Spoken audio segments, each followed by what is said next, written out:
প্রিয় শিক্ষার্থীরা, আশা করি তোমরা সকলে অনেক ভালো আছো। আমি দীপ্র রায়, পড়াশোনা করছি ঢাকা মেডিকেল কলেজের তৃতীয় বর্ষে। আজকে আমি তোমাদের জন্য একটা নতুন ক্লাস নিয়ে হাজির হয়েছি, যেটি হচ্ছে মোলের ধারণা ও রাসায়নিক গণনা, এটার পার্ট 2।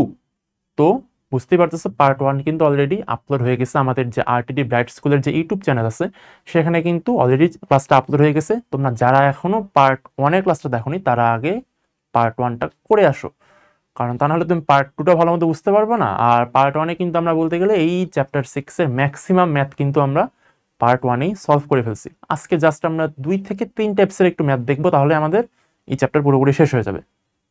তো চলো ক্লাসটা শুরু করা যাক।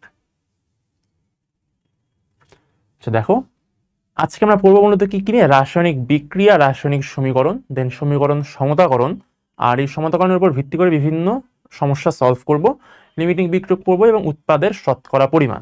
এই 4 থেকে 5টা টপিক নিয়ে আমরা আলোচনা করব। তাহলে প্রথমে কি আসতেছে আমাদের, যে রাসায়নিক বিক্রিয়া এবং রাসায়নিক সমীকরণ। এর আন্ডারে আমরা 3টা টার্ম পাবো, একটা হচ্ছে রাসায়নিক পরিবর্তন, একটা হচ্ছে রাসায়নিক বিক্রিয়া, আরেকটা হচ্ছে রাসায়নিক সমীকরণ। তো এগুলো নিয়ে আর কি এই পাশে ব্যাখ্যা লেখার কিছু নেই, আর তোমাদের পরীক্ষার খাতায় কখনো বলবেও না যে তুমি ব্যাখ্যা করো রাসায়নিক পরিবর্তন কি। আমি জাস্ট বেসিকটা বোঝানোর জন্য 3টা লিখে আনছি।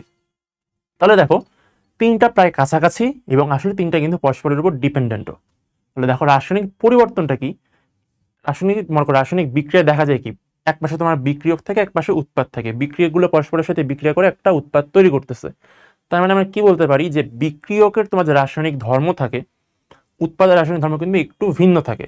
যদি উদাহরণ দিয়ে বলি, যে মনে করো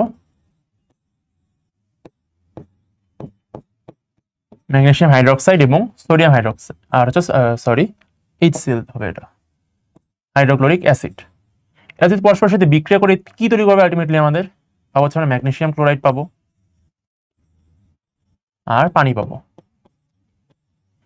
তাহলে এটা কিন্তু একটা রাসায়নিক পরিবর্তনের উদাহরণ। দেখো, ম্যাগনেসিয়াম হাইড্রোক্সাইড সে নিজে ছিল একটা ক্ষারীয় ধর্মের, HCl সে ছিল একটা অ্যাসিডিক ধর্মের একটা যৌগ।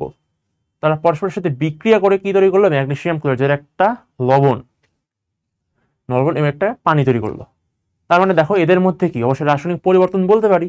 সে যে ধর্মের ছিল, বিক্রিয়কের যে ধর্ম ছিল, এখন উৎপাদে কিন্তু একটা আলাদা ধর্ম চলে আসছে, তাদের মধ্যে পরিবর্তন হয়েছে। তাদের মধ্যে রাসায়নিক যে তোমার প্রকাশ করা বিভিন্ন ধর্ম, যে প্রকাশ করার অ্যাবিলিটি, সেটা কিন্তু চেঞ্জ হয়ে গেছে।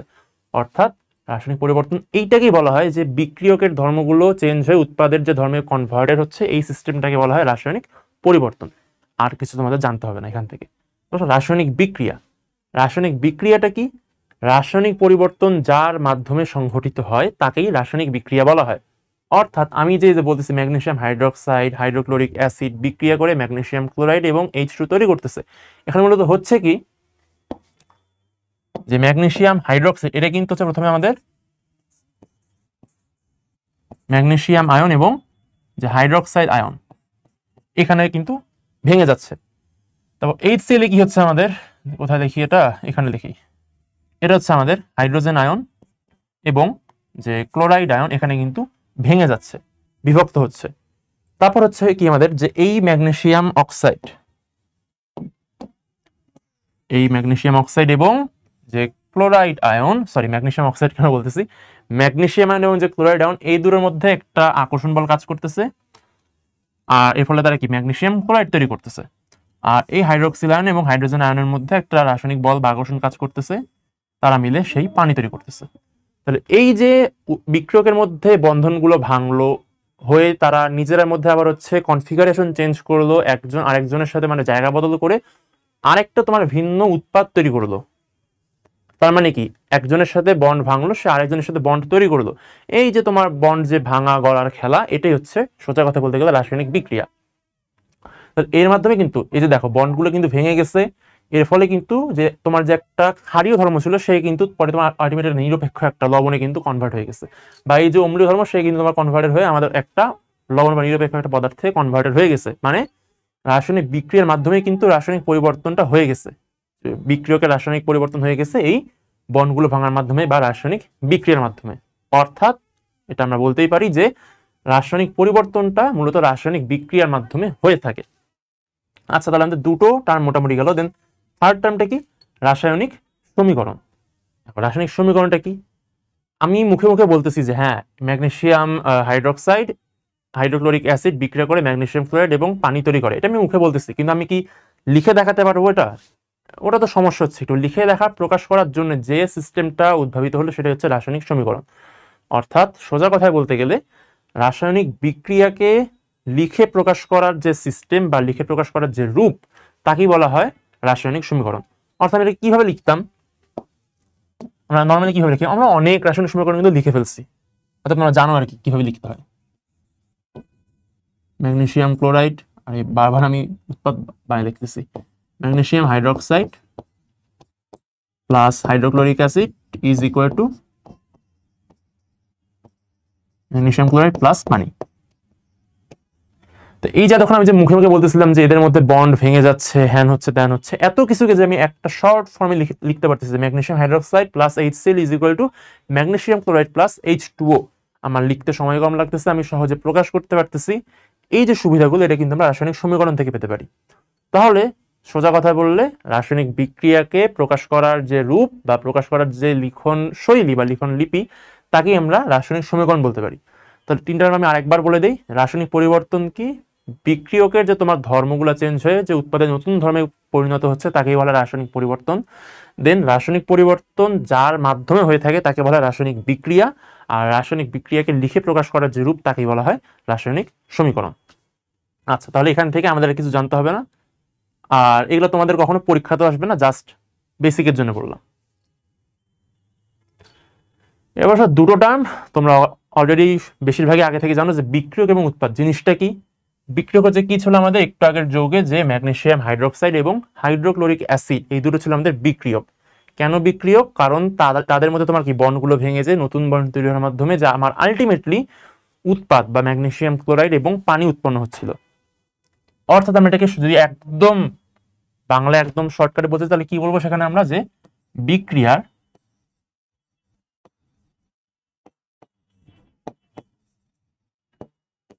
বিক্রিয়ার বামে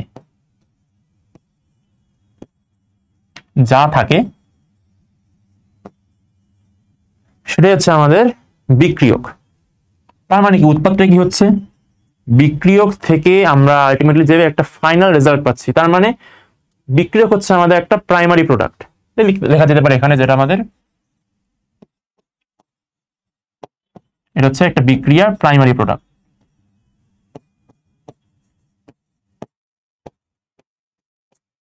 তার মানে উৎপাদটা কি আমাদের, এটা হচ্ছে একটা বিক্রিয়ার, এটা হচ্ছে ফাইনাল রেজাল্ট বা ফাইনাল প্রোডাক্ট বলা যেতে পারে।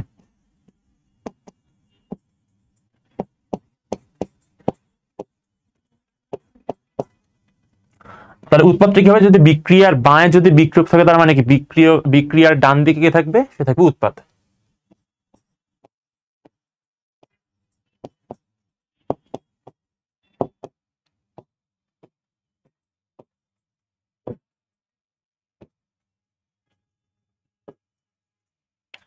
তাহলে বিক্রিয়ার ডানে যা থাকে সেটা হচ্ছে উৎপাদ, আর বিক্রিয়ার বাঁয়ে যা থাকে তা বিক্রিয়ক। এইটুকুনো তোমরা জাস্ট এমসিকিউর জন্য আসতে পারে বা হাইয়েস্ট ও এর প্রশ্ন আসতে পারে, আর কখনো এসব লাগবে না, তোমরা এসব অলরেডি আগে থেকেই জানো। এরপর আসলো কি, যে আমাদের রাসায়নিক সমীকরণ লেখার নিয়ম। আমরা প্রায় 4-5টা ক্লাস করে ফেলছি এই কেমিস্ট্রির, তোমাদের লেভেলের কেমিস্ট্রি নিয়ে।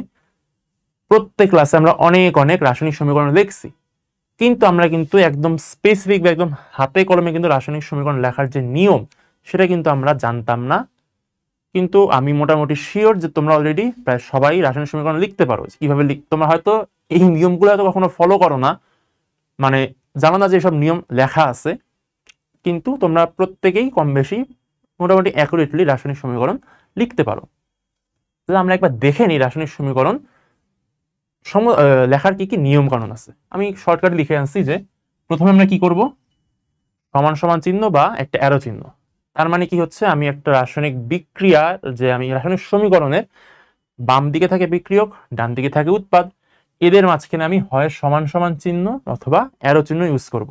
এখন আমি কখন অ্যারো চিহ্ন ইউজ করব, কখন সমান চিহ্ন ইউজ করব সেটা কিন্তু ম্যাটার করে, সেটা কিন্তু একটা আলাদা করে আমাদের পড়তে হবে বা জানতে হবে। যে মনে করো আমি আগের বিক্রিয়াটাই লিখতেছি যে magnesium hydroxide plus hydrochloric acid. আচ্ছা এটা তো পরে রাখতে হবে। ইজ ইকুয়াল টু আমাদের কি পাই আমরা, ম্যাগনেসিয়াম ক্লোরাইড প্লাস পানি। এটা হচ্ছে একটা সাধারণ রাসায়নিক সমীকরণ। আর মনে রাখবা যে কোনো সাধারণ রাসায়নিক সমীকরণে আমরা চাইলেই অ্যারো চিহ্ন ইউজ করতে পারি। অর্থাৎ এটা হচ্ছে একদম, তুমি এটা যখনই দেখো কখনো এটা ভুল হবে না আর কি। রাসায়নিক সমীকরণ মানেই তুমি অলওয়েজ অ্যারো চিহ্ন দিয়ে দেখবা, কখনো টিচার ভুল ধরতে পারবে না। তুমি একটু খেয়াল করে দেখো, এখানে ম্যাগনেসিয়াম একটা ছিল, ম্যাগনেসিয়াম এপাশেও একটা আছে। তারপর দেখো হাইড্রোজেন কিন্তু একটা, এখানে হাইড্রোজেন কিন্তু দুটো হয়ে গেছে। এখানে ক্লোরিন একটা, কিন্তু এখানে ক্লোরিন দুটো উৎপাদের ক্ষেত্রে।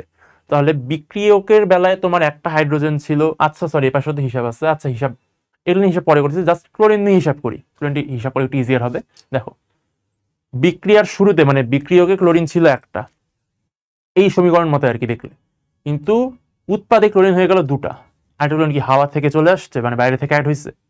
এটা কিন্তু না, কারণ এইভাবে কিন্তু বিক্রিয়া প্রকৃতিতে ঘটেই না। প্রকৃতিতে অলওয়েজ বিক্রিয়ার সমতাকরণের উপর ভিত্তি করে গঠিত হয়, মানে অলওয়েজ বাম পক্ষ ডান পক্ষ সমান সমান থাকবে, মানে সমতাকরণ করে নিতে হয়, তারপর যে বিক্রিয়া হয় সেই বিক্রিয়ার মধ্যে প্রকৃতিতে বাস্তবে ঘটে থাকে। তো তার মানে আমি একটু পরে আসলে সমতাকরণ, আমি এখানে জাস্ট লিখে দিচ্ছি যে সমতাকরণ হচ্ছে যে এই পাশে 2 বসাতে, তাহলে দেখা যাবে সমতাকরণ হয়ে গেছে বিক্রিয়াটা আমাদের। তখন দেখা যাবে যে তুমি এই যে 2টা ক্লোরিন হয়ে যাচ্ছে, এখানে 2টা ক্লোরিন আছে, তখন দেখা যাবে সমতা হচ্ছে বিক্রিয়ায়। তো যখন আমরা এরকম সমতা করে ফেলবো বিক্রিয়াটাকে, তখন আমরা সেখানে একটা সমান সমান চিহ্ন ইউজ করতে পারবো। তার মানে কি, আমরা সমতাকরণ করি আর না করি, আমরা যে কোনো সময় অ্যারো চিহ্ন ইউজ করতে পারবো।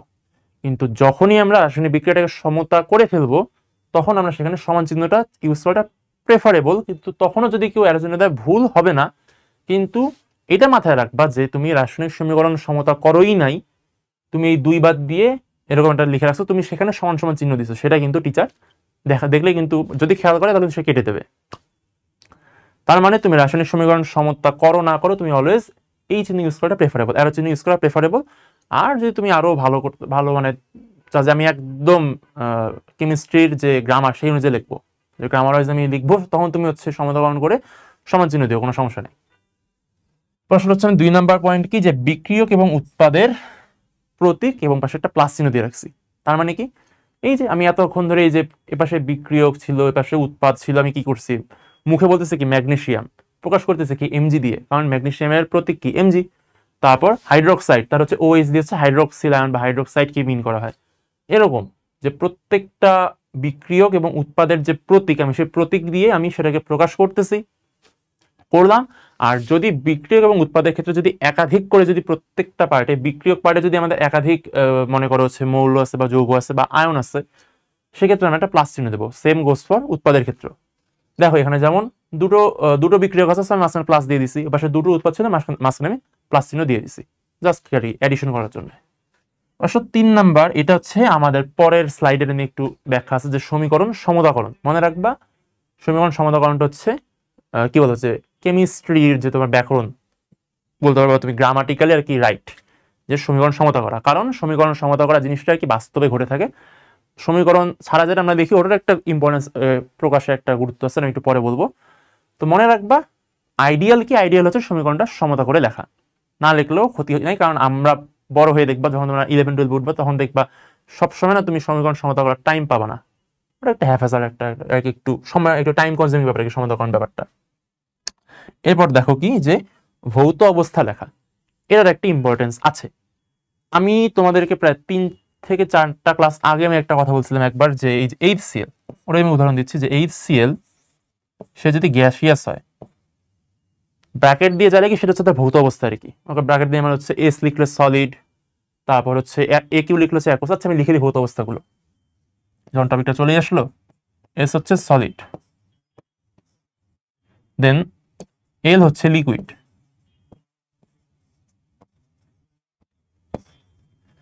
তারপরে AQ হচ্ছে অ্যাকোয়াস,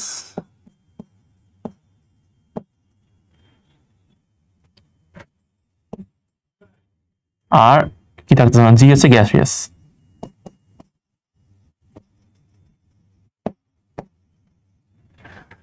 তাহলে এই 4টা হচ্ছে আমাদের ভৌত অবস্থা, যেগুলো রাসায়নিক বিক্রিয়া আমরা ইউজ করে থাকি বা রাসায়নিক সমীকরণ আমরা ইউজ করে থাকি।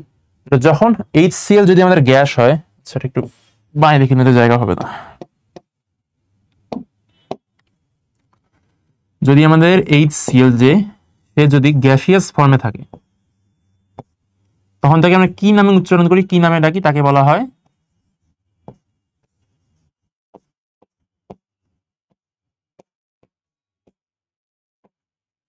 Hydrogen chloride.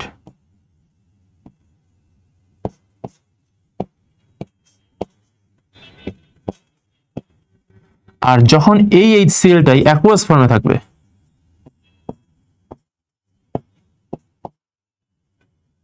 তখন তাকে আমরা কি বলি,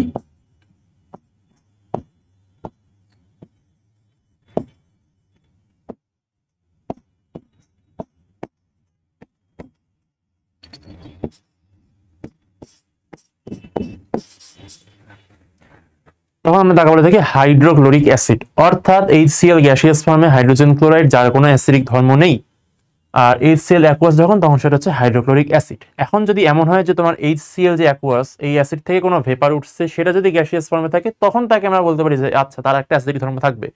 কিন্তু যেটা তোমার গ্যাসিয়াস অবস্থায় প্রথমেই তৈরি হয়েছে, একদম শুরু থেকেই সেচ্ছে যে গ্যাসিয়াস ফর্মে, সে কিন্তু তার কিন্তু কোনো অ্যাসিড ধর্ম থাকবে না, তাকে আমরা বলবো হাইড্রোজেন ক্লোরাইড। এই কথাটা খেয়াল রাখবা। সেরকম করেই প্রত্যেকটার ভৌত অবস্থায় কিন্তু একটা করে তোমার ইম্পর্টেন্স বা একটা তোমার কিন্তু সিগনিফিকেন্স আছে। ক্যালসিয়াম কার্বনেট মানে চুনা পাথর, চুনা পাথর কোন ফর্মে থাকে, চুনা পাথর কিন্তু একটা পাথর, মানে সে সলিড ফর্মে থাকে। অতএব তার পাশে আমাদের কিন্তু এখানে এস লিখতে হবে, মানে আমরা আর কি তার একটা বিক্রিয়া নিয়ে আসছে আর কি, যে আমরা কোন থেকে কখন কিভাবে লিখবো আর কি। এখন দেখো, আমরা জানি ক্যালসিয়াম কার্বনেটের সাথে কিন্তু কে বিক্রিয়া করে, অ্যাসিড বিক্রিয়া করে। অ্যাসিড বিক্রিয়া করে সে কিন্তু আমাদের একটা লবণ তৈরি করে, কার্বন ডাইঅক্সাইড তৈরি করে এবং একটা পানি তৈরি করে। তাহলে ক্যালসিয়াম কার্বনেটের সাথে যদি অ্যাসিড বিক্রিয়া করতে HCl, তার মানে কি সেখানে অবশ্যই কি গ্যাসেস হবে না অ্যাকুয়াস হবে? অবশ্যই আমাদের অ্যাকুয়াস লিখতে হবে, কারণ অ্যাকুয়াস HCl এই একমাত্র অ্যাসিডিক ধর্ম আছে। এখন এরা বিক্রিয়া করে কি হবে আলটিমেটলি, যদি ক্যালসিয়াম ক্লোরাইড হবে, এখন তুমি ভাবতে পারো এটা সলিড হবে নাকি অ্যাকুয়াস হবে। এখন দেখো, ক্যালসিয়াম ক্লোরাইড হচ্ছে পানিতে দ্রবণীয়, HCl বলছে কি লিকুইড আছে। আর HCl অ্যাকুয়াস কেন লিখি আমরা? অ্যাকুয়াস হচ্ছে মূলত সলিড যে কোনো কিছু প্লাস যদি আমরা সেখানে মনে করো পানির মধ্যে আমি HClটা মিশাইছি, আমি একটু ডাইলুট করছি, তখন সেটা হচ্ছে অ্যাকুয়াস হয়ে যাবে। অ্যাকুয়াস মানে হচ্ছে দ্রবণকে বোঝায়, দ্রব থাকবে, দ্রাবক থাকে, মিলিয়ে একটা অ্যাকুয়াস একটা দ্রবণ তৈরি করবে। তার মানে কি এখানে একটা পানির উপস্থিতিও আছে, সেই পানির মধ্যে ক্যালসিয়াম ক্লোরাইড লবণটা দ্রবণীয়, যেহেতু দ্রবণীয় হওয়াতে তাকে আমরা অ্যাকুয়াস লিখি।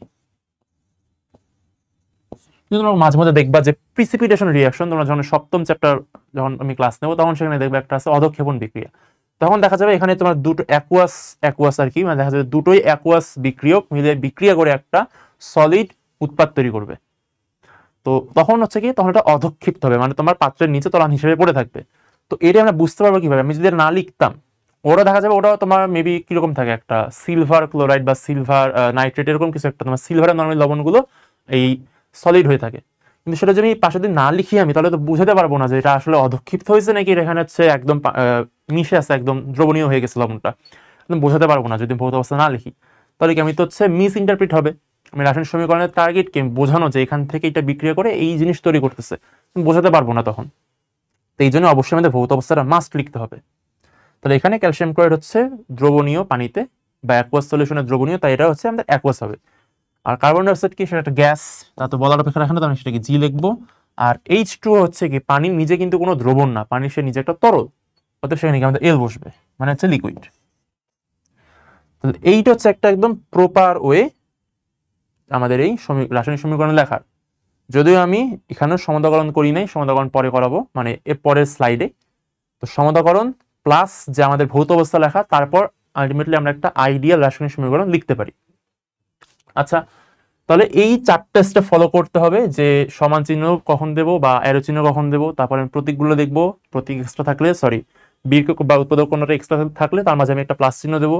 তারপর রাসায়নিক সমীকরণটাকে সমতাকরণ করব এবং সর্বশেষে আমি সেখানে প্রত্যেকটা যে বিক্রিয়ক এবং উৎপাদক তার লাস্টে করে আমি ভৌত অবস্থাটা লিখে দেবো। তারপর আমি একটা আইডিয়াল রাসায়নিক সমীকরণ লিখতে পারবো।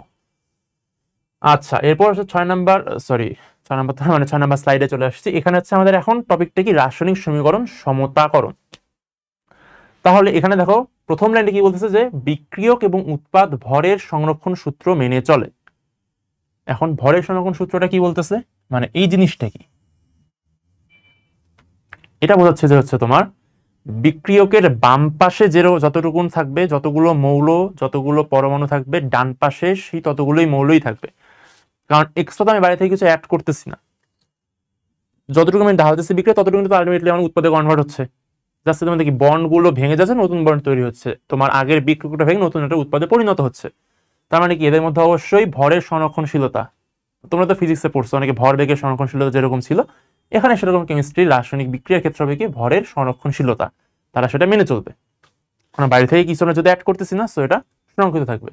ধরুন একটা মনে করা হচ্ছে কি করা যায়, একটা উদাহরণ দিই।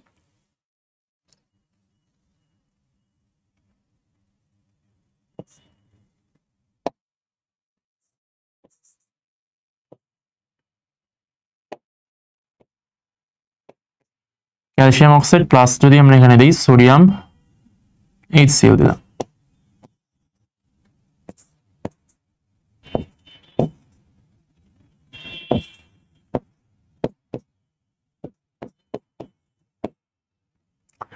এইটা হচ্ছে একটা রাসায়নিক সমীকরণ। এটা কিন্তু আইডিয়াল রাসায়নিক সমীকরণ না, এটা একটা জাস্ট একটা রাসায়নিক সমীকরণ দেখলাম। এখন আমি এই রাসায়নিক সমীকরণটা এভাবেও কিন্তু লেখা হয়, আবার পরবর্তীতে একটু পরে দেখবে অনেক দিয়ে আমরা অনেকগুলো সংখ্যা অ্যাড করবো করে আমরা সমতাকরণও করবো। দুই রকমই হচ্ছে লেখা হয় আর কি, পরীক্ষার খাতা হোক বা যে কোনো ডে টু ডে লাইফে দুই রকম সমীকরণ আমরা লিখে থাকি। এখন কোনটার সিগনিফিকেন্স কি এটা একটু আমরা আলোচনা করি। যখন আমি এই ফর্মে লিখতেছি যে জাস্ট কে কে বিক্রিয়া করতেছে, জাস্ট আমি সেটা লিখে দিয়ে কি কি উৎপন্ন হচ্ছে জাস্ট সেটা লিখে দিলাম, সেটা একটা সিগনিফিকেন্স আছে। যেটা হচ্ছে আমার মনে করো আমার শুধু টার্গেট যে আমি বলবো একজনকে, আমি কনভে করবো একটা নিউজ যে হ্যাঁ ক্যালসিয়াম অক্সাইড এবং হাইড্রোজেন বা হাইড্রোক্লোরিক অ্যাসিড তারা পরস্পরের সাথে বিক্রিয়া করে ক্যালসিয়াম ক্লোরাইড এবং পানি তৈরি করে। শুধু আমার টার্গেট এইটুকুন বলা, আমার টার্গেট না যে এত মোল বিক্রিয়া করে এত মোল উৎপন্ন, আমার কি প্রিসাইজ ক্যালকুলেশন লাগবে না, আমার জাস্ট টার্গেট হচ্ছে কোন কোন বিক্রিয়া করে কোন কোন উৎপাদ তৈরি করে, শুধু এইটুকুন জানানো। তার জন্য কিন্তু এই সমীকরণ লিখলে কিন্তু এনাফ, তাকে কিন্তু সমাধান করতে হবে না।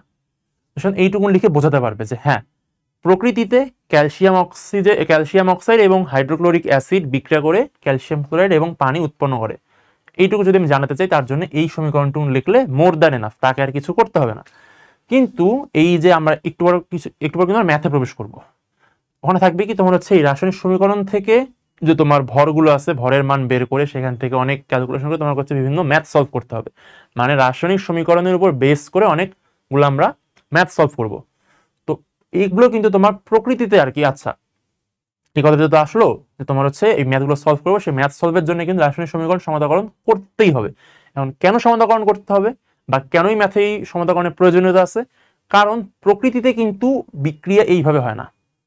আমি জাস্ট মুখে বলতেছি যে হচ্ছে এগুলা বিক্রিয়া করে, তার জন্য সমাধাকরণ করার কোনো দরকার নাই, জাস্ট হচ্ছে কোন কোন বিক্রিয়ক বিক্রিয়া করতেছে সেটা বোঝাতে হচ্ছে, সো সমাধাকরণ করতে হচ্ছে না।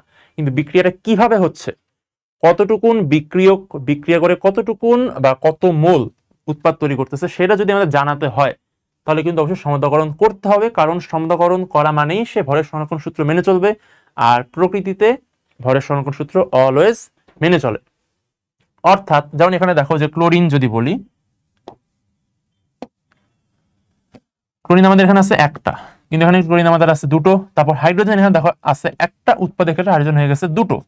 ক্যালসিয়াম অক্সিজেন হচ্ছে সমতাকরণ, মানে সংখ্যাটা কি মিলে গেছে, ক্যালসিয়াম একটা আছে অক্সিজেনও কিন্তু একটাই আছে, কিন্তু হাইড্রোজেন এবং ক্লোরিনের ক্ষেত্রে কিন্তু এটা মিললো না।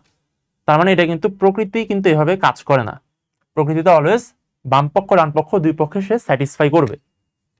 তার মানে সমতাকরণ করতে হবে। এখন সমতাকরণ করা কিন্তু অনেক কোনো কিন্তু নিয়ম কিন্তু নেই, কোনো গদ বাঁধা নিয়ম নাই, এটা হচ্ছে প্র্যাকটিসের উপর ম্যাটার করে। তুমি যত বেশি প্র্যাকটিস করবা তুমি তত ভালো রাসায়নিক সমীকরণ সমতা করতে পারবা। যেমন এটা যদি বলি যে কি হবে, আমি জাস্ট এখানে একটা 2 বসায় দেবো, কেন বসাচ্ছি পরের স্লাইডে আমি দেখাবো যখন এক্সারসাইজ করবো আমরা। যখন 2 বসাই তাহলে কিন্তু সলভ হয়ে গেছে, আমাদের আর কিছু করতে হবে না। দেখো ক্যালসিয়াম একটা ক্যালসিয়াম হয়ে গেছে, একটা অক্সিজেন এটাও হয়ে গেছে। হাইড্রোজেন দেখো দুটো হাইড্রোজেন আছে, এখানে দুটো হাইড্রোজেন চলে গেল।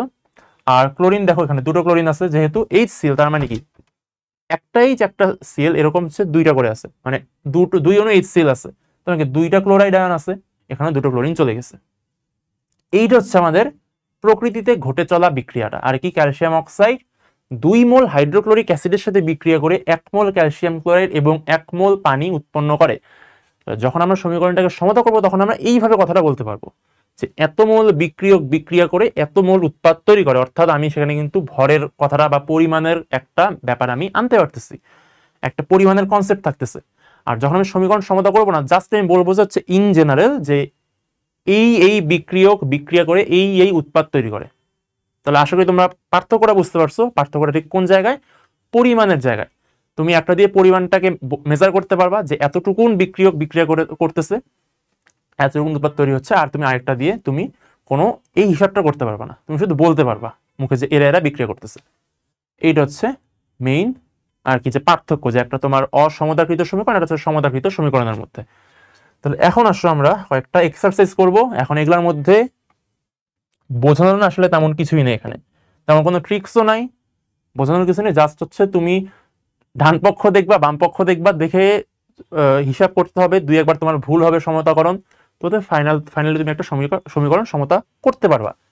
যেমন প্রথমে যদি আমরা আসি যে ম্যাগনেসিয়াম এবং HCl বিক্রিয়া করে ম্যাগনেসিয়াম ক্লোরাইড এবং H2 বা হাইড্রোজেন গ্যাস তৈরি করতেছে। এখন দেখি কার কার আর কি অটোমেটিক সমতা হয়ে গেছে আর কার হয়নি। ম্যাগনেসিয়াম একটা হয়ে গেছে, হাইড্রোজেন একটা, হাইড্রোজেন দুটো হয়নি, ক্লোরিন একটা, ক্লোরিন এখানে আছে দুটো, এটাও হয়নি। অর্থাৎ ম্যাগনেসিয়াম স্যাটিসফাইড, কিন্তু আমাদের হাইড্রোজেন এবং ক্লোরিন এরা কিন্তু স্যাটিসফাইড না। তাহলে এখন আমরা কি করতে পারি? আমাদের অলওয়েজ টার্গেট থাকবে, তুমি শুরু করবা না, তুমি অলওয়েজ শুরু করে কিন্তু উৎপাদ থেকে শুরু করিও। এটা তাহলে একটু ইজিয়ার হয় যে তুমি উৎপাদের মধ্যে দেখবা যেটা একটু বড় একটা কমপ্লেক্স যৌগ যেটা আছে। কারণ যদি দেখো উৎপাদে 2টা বা 3টা তোমার মনে করো হচ্ছে যৌগ দেওয়া আছে, তুমি দেখবা কোন যৌগটা একটু বড় বা একটু কমপ্লেক্স দেখতে, তুমি আগে ট্রাই করবা সেইটাকে তুমি ভিত্তি ধরে তুমি বাকিগুলো সমাধান করতে। তাহলে আগে আমরা দেখি তাহলে উৎপাদে কি, হাইড্রোজেন এবং ম্যাগনেসিয়াম ক্লোরাইডটা দেখতে একটু বড় সড়ো লাগতেছে, একটু কমপ্লেক্স বেশি। তাহলে এখানে এখন দেখো যে ম্যাগনেসিয়াম ক্লোরাইডের মধ্যে ম্যাগনেসিয়াম একটা আছে, সো ম্যাগনেসিয়াম এখানেও একটা আছে, সো আমাদের ম্যাগনেসিয়াম নিয়ে কোনো হচ্ছে কাটাছেড়া করার দরকার নেই। দেখো ক্লোরিন কি আমার দুটো আছে না, তাহলে আমি এখানে কাকে চেঞ্জ করলে আমি দুটো ক্লোরিন আনতে পারবো? বিক্রিয়কে আমি কি চেঞ্জ করলে? দেখো এখানে দুটো ক্লোরিন, তাহলে আমরা প্রথমে এখানে 2 লিখে দিই, তারপর এখনো দেখি বাকিগুলো মেলে কিনা। মানে সিস্টেমটা এরকম যে তুমি হচ্ছে একটা মৌলকে তুমি দেখবা, একটা মৌলের সমান হচ্ছে অপরপক্ষে করবা। এখানে আমার 2টা ক্লোরিন আছে, 2টা ক্লোরিন করলে এখন দেখবা যে, তাহলে এখন দেখি এই যে হাইড্রোজেন এটা এখন সমতা হয় কিনা, অটোমেটিক হয়ে যায় কিনা, নাকি আমাকে আবার আর কোনো চেঞ্জ আনতে হবে। প্রসেসটা এরকমই যে তুমি একবার করবা, ভুল হবে, আবার করবা, আবার ভুল হবে, তুমি তৃতীয়বারে যে পাবা, এরকম হইতে পারে। তবে কপাল ভালো থাকলে তুমি প্রথমবারও পাইতে পারো এরকম। এখন আমরা দেখি যে 2টা ক্লোরিনের জন্য আমরা 2 সামনে অ্যাড করলাম। এখন দেখি বিক্রিয়াটা আমরা সমতাকরণ হইল কিনা। একটা ম্যাগনেসিয়াম সমতাকরণ হয়ে গেছে। তারপর দেখো HCl হচ্ছে 2 অণু আছে, তার মানে কি 2টা হাইড্রোজেন আছে, 2টো ক্লোরিন আছে এখানে, তো এখানে 2টা হাইড্রোজেন, এখানেও 2টো হাইড্রোজেন, তাহলে আমাদের হাইড্রোজেনে কিন্তু সমতাকরণ হয়ে গেছে। তাহলে অনুরূপ কি, এখানে 2টো ক্লোরিন আছে, এখানে দেখো কিন্তু 2টো ক্লোরিন আছে, তার মানে কি বাম পক্ষে যতটি পরিমাণ পরমাণু বা মৌল আছে ডান পক্ষে কিন্তু ঠিক ততটা করেই পরমাণু আছে। তাহলে কি বলতে পারি, বাম পক্ষ ডান পক্ষ সমান, অর্থাৎ সমীকরণ সমতাকরণ হয়ে গেছে। এটা একদম ইজিয়ার ছিল, জাস্ট 2 বসায় দিছি, ডান বাম 2 পাশেই সমান হয়ে গেছে। এখন দেখো 2 নম্বরে যদি আসি, এটা কি আছে যে সোডিয়াম ক্লোরাইড সালফিউরিক অ্যাসিডের সাথে বিক্রিয়া করে সোডিয়াম সালফেট এবং হাইড্রোক্লোরিক অ্যাসিড উৎপন্ন করেছে। এটা এখন আমাদের সমতাকরণ করতে হবে। এখন কিভাবে করব? তার মানে আবার কি, আমরা উৎপাদে চলে যাই। উৎপাদে দেখি একটা ছোট একটা বড় যৌগ, আমরা কাকে আমরা আদর্শভাবে কাকে আমরা ভিত্তি ধরবো?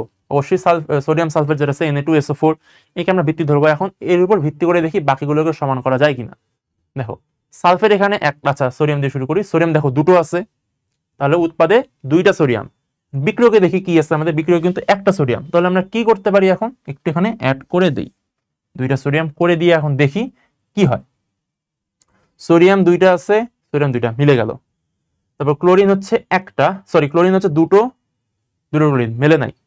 এখন দেখো যেহেতু এখানে 2টা ক্লোরিন দেওয়া আছে, এখন ডান পাশে একটা ক্লোরিন, তাহলে আমরা করতে পারি কি, এখানে আমরা একটা 2 অ্যাড করে দেই।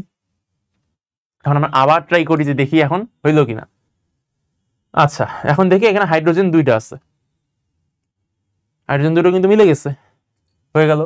দেন সালফেট একটা আছে, এখানে কিন্তু সালফেট একটাই আছে। তার মানে আমরা এবার হচ্ছে দুইবার দুই জায়গায় হচ্ছে সংখ্যা করার মাধ্যমে কিন্তু আমরা সমীকরণটাকে সমতা করতে পারছি। আমি কিন্তু আবার বলতেছি এখানে কিন্তু কোনো ধরা বাঁধা কোনো কিন্তু নিয়ম কানুন নেই। এইটা একটু গেলে একটু কি বলবো কষ্টকর, যে তোমার কয়েকবার ট্রাই করতে, মানে তোমার বেশ কয়েকবার প্র্যাকটিস করতে হবে। তুমি যত বেশি প্র্যাকটিস করতে পারবা তুমি তত ভালো, তুমি তত ফাস্ট সমীকরণ সমাধান করতে পারো। দেখা যাবে তুমি চোখে দেখেই তুমি সমীকরণ সমাধান করে ফেলতে পারতেছো। তার জন্য প্র্যাকটিস লাগবে, এছাড়া এই ফিল্ডে ভালো করার আর কোনো ওয়ে নেই।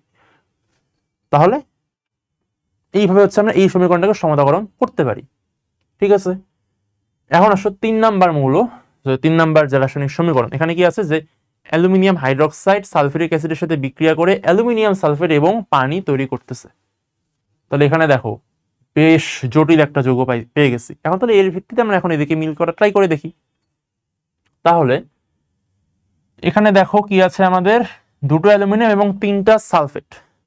প্রথমে করি কি, অ্যালুমিনিয়ামটাকে আমরা নিয়ে একটু কাটাছেড়া করি। এখানে দেখো অ্যালুমিনিয়াম দুটো আছে, এখানে হচ্ছে একটা অ্যালুমিনিয়াম। তাহলে আমরা করতে পারি কি, আমরা এখানে তাহলে দুটো অ্যালুমিনিয়াম বানাই দিই। তারপর এদিকে দেখো সালফেট আছে 3টা, তাহলে আমরা কি করতে পারি এখানে, তাহলে আমরা এখানে 3টা সালফেট বসানোর জন্য এখানে 3 অ্যাড করে দিই। কারণ তাহলে কি সালফেট আমার 3টা হয়ে যাচ্ছে, সো অন্তত আমার এইটার সাপেক্ষে আমি এইদিকে আর কি সংখ্যা অ্যাড করে ফেললাম। এখন আমি হিসাব করব যে এখন আর কি কি কিছু অ্যাড করতে হবে নাকি কোনো কম বেশি হচ্ছে হিসাবে, এখন সেটা দেখা যাক। দেখো অ্যালুমিনিয়াম দুইটা আছে, দুটো অ্যালুমিনিয়াম সিদ্ধ, ঠিক আছে। তারপর দেখো হাইড্রোক্সিল আয়ন যদি বলি, কয়টা আছে এখানে, এখানে হচ্ছে আমাদের 3 দুগুণে 6। দেখো ও এইচ ব্র্যাকেট দিয়ে 3, তার মানে কি অক্সিজেনের সাথেও 3 আছে, হাইড্রোজেনের সাথেও 3 আছে, বাইরে আবার তোমার এক্সট্রা 2 আছে। তার মানে কি 3 দুগুণে আমি বলতে কি 6টা অক্সিজেন আছে এখানে, আবার এখানে 6টা হাইড্রোজেন আছে, এটা লিখে রাখি। আর এদিকে কিন্তু দেখো হাইড্রোজেনে কিন্তু দুটো আছে, তাহলে কিন্তু মিলতেছে না। আবার আমরা এখন ডিরেক্ট কিন্তু হাইড্রোজেনের মান কিন্তু ভাবতে পারি না, যেহেতু এখানে কি 6টা হাইড্রোজেন পাচ্ছি, তাহলে এখানে আমি 3 অ্যাড করে এখানে 3 দুগুণে 6 করে দেই। তোমরা অনেকে ভাবতে পারো, কারণ আগের ম্যাথে কিন্তু আমি আগের যখন ওই ইকুয়েশন সলভে কিন্তু আমি সেটাই করছি। যখন দেখলাম বাম পাশে দেখলাম হাইড্রোজেন বেশি আছে ডানে কম, আমি জাস্ট ডিরেক্ট আমি মানটা ওখানে বসাই দিচ্ছি সমান করার জন্য, যেখানে 6টা হাইড্রোজেন, তাহলে এখানে আমি 3টা করি, তাহলে 3 দুগুণে 6 হয়ে যাবে। এখন ওটা তুমি করতে পারবে না, কেন পারবা না, কারণ তোমার হাইড্রোজেন শুধু এইখানে নাই, তোমার তো সালফিউরিক অ্যাসিডের মধ্যে হাইড্রোজেন আছে, মানে সেই হাইড্রোজেনটাও কাউন্ট করতে হবে। তারপর না তুমি দুটো মিলে তুমি ডান পাশে তুমি একটা হাইড্রোজেনের মান বসাতে পারবা সমাধান করার জন্য। তাহলে তোমাকে এখন একটু ওয়েট করতে হবে, তুমি এই যোগে এখন আসো, সেটা সলভ করো, তারপর তুমি দেখো ওইদিকে তোমার কি কম বেশি অ্যাড বা কিছু করতে হবে। এখানে এসে দেখি আমরা তাহলে কি, এখানে দেখো হাইড্রোজেন দুটো, বাইরে আছে 3, এই 3 কিন্তু শুধু হাইড্রোজেনের সাথে না, 3 কিন্তু পুরো যৌগের সাথে আর কি অ্যাড আছে, এটা কি নিয়ম। তার মানে কি 3 দুগুণ এখানে 6টা হাইড্রোজেন আছে, আর কি আছে 3টা সালফেট, 3টা সালফেট কিন্তু এখানে আমাদের মিলে গেছে। তার মানে কি আমাদের আলটিমেটলি অ্যালুমিনিয়াম এবং সালফেট এই দুটো সমাধান হয়ে গেছে। এখন শুধু আমাদের হাইড্রোজেন এবং অক্সিজেন অর্থাৎ যে পানি ফর্মে আছে সেখানে শুধু সমাধান করাটা বাকি আছে। এইটুকু করতে পারলে আমাদের এই সমীকরণ সমাধানও শেষ হয়ে যাবে। এখন এখানে দেখো মোট যদি বলি তাহলে কি হয়, মোট আমাদের এখানে বাম পক্ষে আছে 12টা হাইড্রোজেন এবং 6টা অক্সিজেন।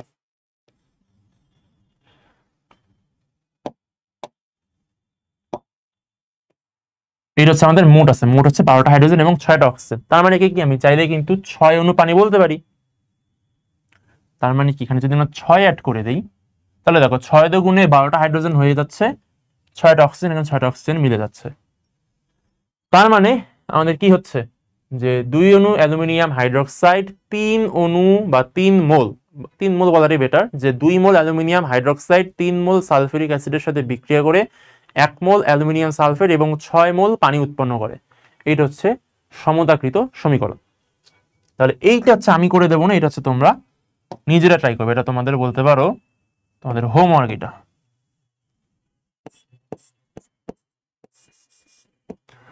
যেভাবে বললাম সেভাবেই ট্রাই করবা, তাহলেই পেয়ে যাবা। যে তোমরা উৎপাদের হচ্ছে একটা কমপ্লেক্স যৌগ কিনেবা, নিয়ে সেই অনুযায়ী তুমি বিক্রিয়কের মধ্যে তুমি সংখ্যা অ্যাড করে দেখবা, তারপর তুমি অ্যাড করার পর তারপর তুমি হিসাব করা শুরু করবা, এক সাইড থেকে হিসাব করা শুরু করে দেখবা কোনটা কম কোনটা বেশি হয়েছে, সেই অনুযায়ী তুমি এক্সট্রা কোনো সংখ্যা অ্যাড করবা বা বিয়োগ করবা, তারপর তোমার আলটিমেটলি দেখবা তুমি অটোমেটিক সমীকরণের সমতাকরণ করে ফেলছো। আচ্ছা, এখন আসলে হচ্ছে আমাদের মোল ও রাসায়নিক সমীকরণ। তাহলে আমরা রাসায়নিক সমীকরণটা এতক্ষণ কি বললাম, রাসায়নিক সমীকরণের সমতাকরণ পড়লাম। তারপর আমাদের কি আসলে হুট করে মোল চলে আসলো। মোলটা কোথা থেকে আসলো? মোলটা আসলে এখান থেকেই যে এই যে আমরা এতক্ষণ যে এই যে কথাগুলো বললাম, এখানে আমি কিন্তু প্রত্যেকদিন মোল কথাটা ইউজ করছি, যে 2 মোল অ্যালুমিনিয়াম হাইড্রোক্সাইড 3 মোল সালফিউরিক অ্যাসিডের সাথে বিক্রিয়া করে 1 মোল অ্যালুমিনিয়াম সালফেট এবং 6 মোল পানি উৎপন্ন করে। অর্থাৎ আমি সমতাকৃত রাসায়নিক সমীকরণ থেকে আমি মোলের একটা হিসাব আনতে পারি, যে বামের দিকে যতগুলো আর কি সংখ্যা থাকবে ঠিক ততটা করে মোল বিক্রিয়া করবে, এটা আমি বলতে পারবো। তো এই জন্যেই মূলত এই মোল কথাটা চলে আসছে এই রাসায়নিক সমীকরণ সলভ করার পরে। এই মোল নিয়ে আমরা এখন কথাবার্তা বলবো। আর তার জন্য আমাদের কি লাগবে? স্টয়কিওমিতি একটা টার্ম আছে, এটা আমাদের একটু জানতে হবে। স্টয়কিওমিতিটা কি? যে রসায়নের যে শাখায় বিক্রিয়কের পরিমাণ হিসেব করে উৎপাদের পরিমাণ নির্ণয় করা হয় তাকে স্টয়কিওমিতি বলে। শর্টকাটে লিখি যে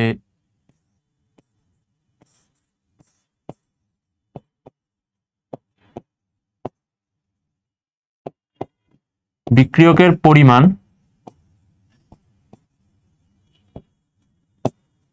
হিসেব করে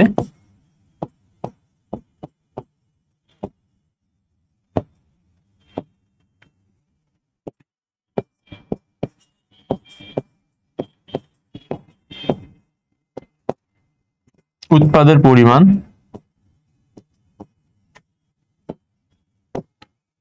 নির্ণয় করা হয়।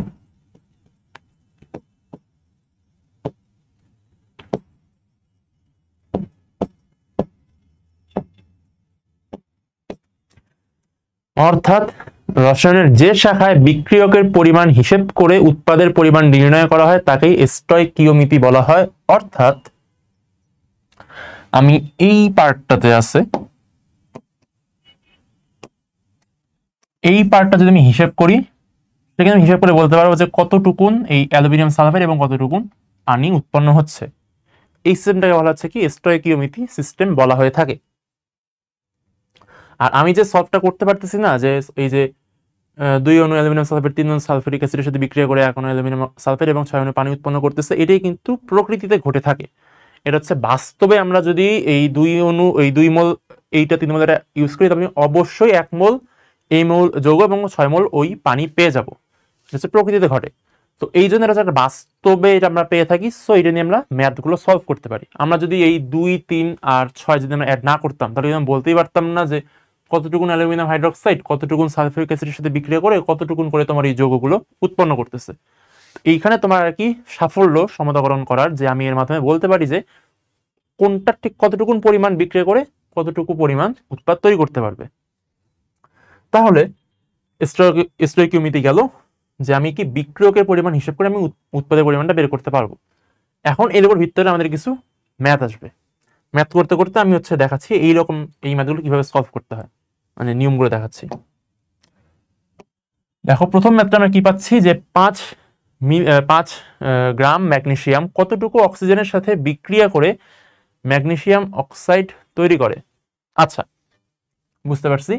তাহলে 5 গ্রাম ম্যাগনেসিয়াম কতটুকু অক্সিজেনের সাথে বিক্রিয়া করে ম্যাগনেসিয়াম অক্সাইড তৈরি করে, এরকম ম্যাথগুলো কিন্তু আমাদের সমীকরণ লিখে সলভ করতে হবে। শুধু সমীকরণ লিখে নয়, আমাদেরকে সমীকরণ সমতা করে তারপর সলভ করতে হবে, কারণ এগুলো হচ্ছে সব প্রকৃতিতে বাস্তবে ঘটে যাওয়া বিভিন্ন বিক্রিয়া।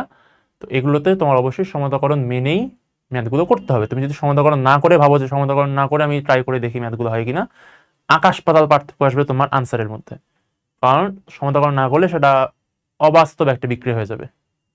তো অলওয়েজ আমাদেরকে এই সকল ম্যাথ করতে গেলে তার আগে সমতাকরণটা শিখতে হবে, তারপর আমরা এই ম্যাথগুলো সলভ করতে পারবো। তো প্রথমে করবো কি, নর্মালি বিক্রিয়াটা লিখি, যে ম্যাগনেসিয়াম এবং অক্সিজেন বিক্রিয়া করে ম্যাগনেসিয়াম অক্সাইড উৎপন্ন হচ্ছে। তাহলে বিক্রিয়াটা আমাদের কি হবে? Magnesium plus oxygen. দেখো এখানে কিন্তু আমি আবার এই যে ভৌত অবস্থা কিন্তু লিখতেছি না, কারণ আমাদের ভৌত অবস্থা এইখানকার জন্য অত ইম্পর্টেন্ট না।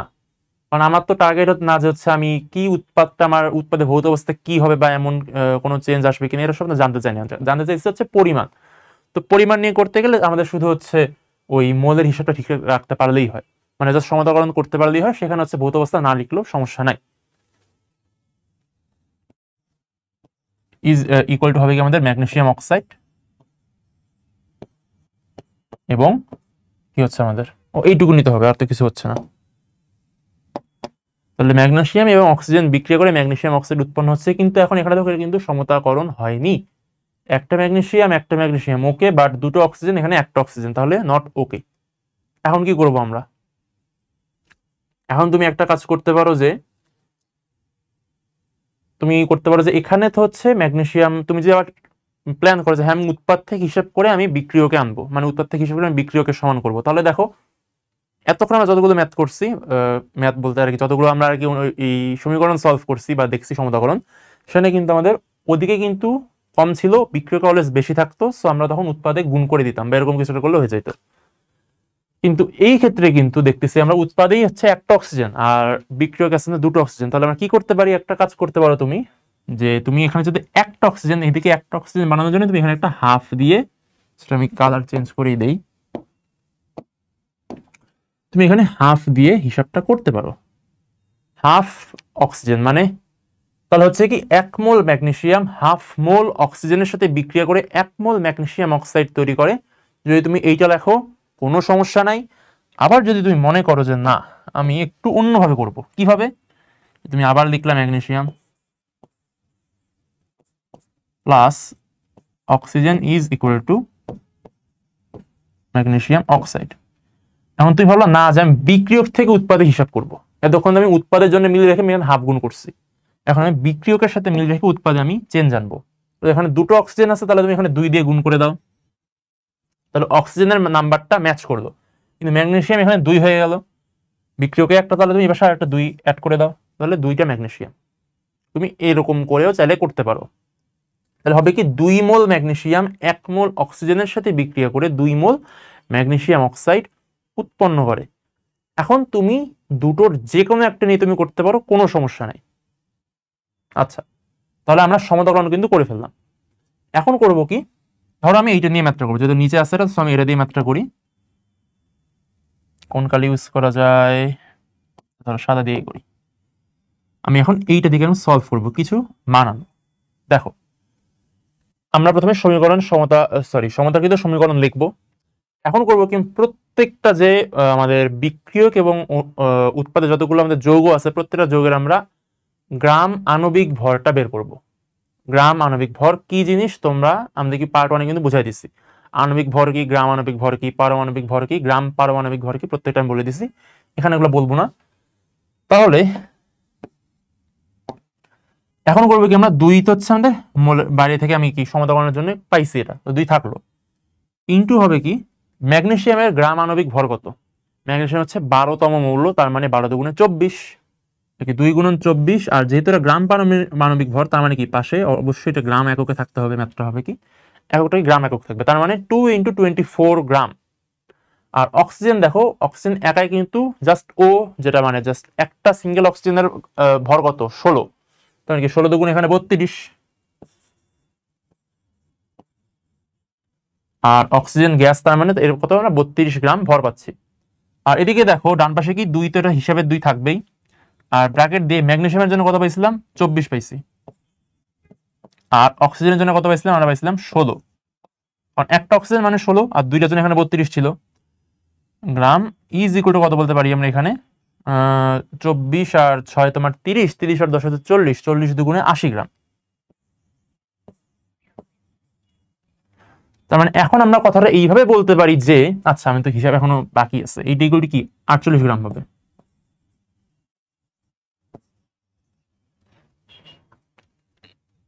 তাহলে এখন বলতে পারি যে 48 গ্রাম ম্যাগনেসিয়াম 32 গ্রাম অক্সিজেন গ্যাসের সাথে বিক্রিয়া করে 80 গ্রাম ম্যাগনেসিয়াম অক্সাইড উৎপন্ন করে। এটা হচ্ছে প্রকৃতিতে ঘটে থাকে, মানে একটা বাস্তবসম্মত বিক্রিয়ায় যে 48 গ্রাম ম্যাগনেসিয়াম 32 গ্রাম অক্সিজেনের সাথে বিক্রিয়া করে 80 গ্রাম ম্যাগনেসিয়াম অক্সাইড উৎপাদন করে। আচ্ছা, তার মানে আমি এখান থেকে কি পাইতেছি যে 48 গ্রাম ম্যাগনেসিয়াম 32 গ্রাম অক্সিজেনের সাথে বিক্রিয়া করে।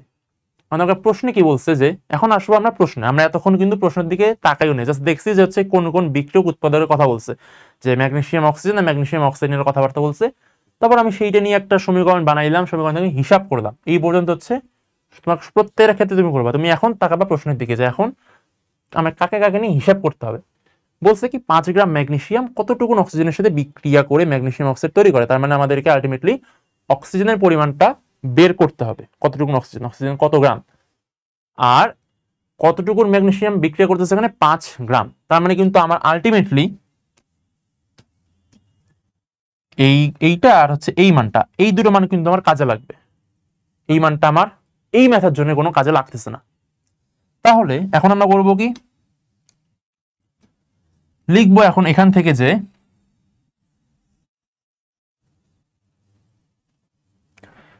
48 গ্রাম ম্যাগনেসিয়াম বিক্রিয়া করে, আমি লিখতেছি না, জাস্ট টান দিয়ে লিখে দিচ্ছি জায়গা বাঁচানোর জন্য বলতে পারো, বা অত লেখার দরকার নেই, তোমরা তো বুঝতেছো আর কি, আমি মুখে বলতেছি, তোমরা হচ্ছে ওটা নোট ডাউন করে নিও। 48 গ্রাম ম্যাগনেসিয়াম, আচ্ছা ম্যাগনেসিয়াম কথাটা লিখতে হবে তো বুঝবোই না।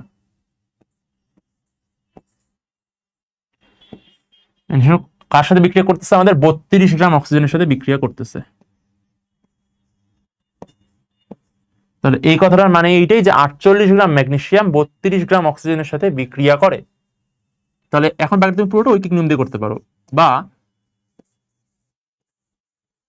5 গ্রাম ম্যাগনেসিয়াম কতটুকুর সাথে বিক্রিয়া করবে, দেখো 32 গুণন 5/48, ওইটা কিন্তু ঐকিক নিয়ম দিয়ে করলাম, আর কিন্তু কিচ্ছু না। 32 গুণন 5 ভাগ 48। এখন আমরা ক্যালকুলেটর দিয়ে দেখি যতটুকু আসবে সেটাই আমাদের আনসার। 32 × 5 divided by 48, 3.33।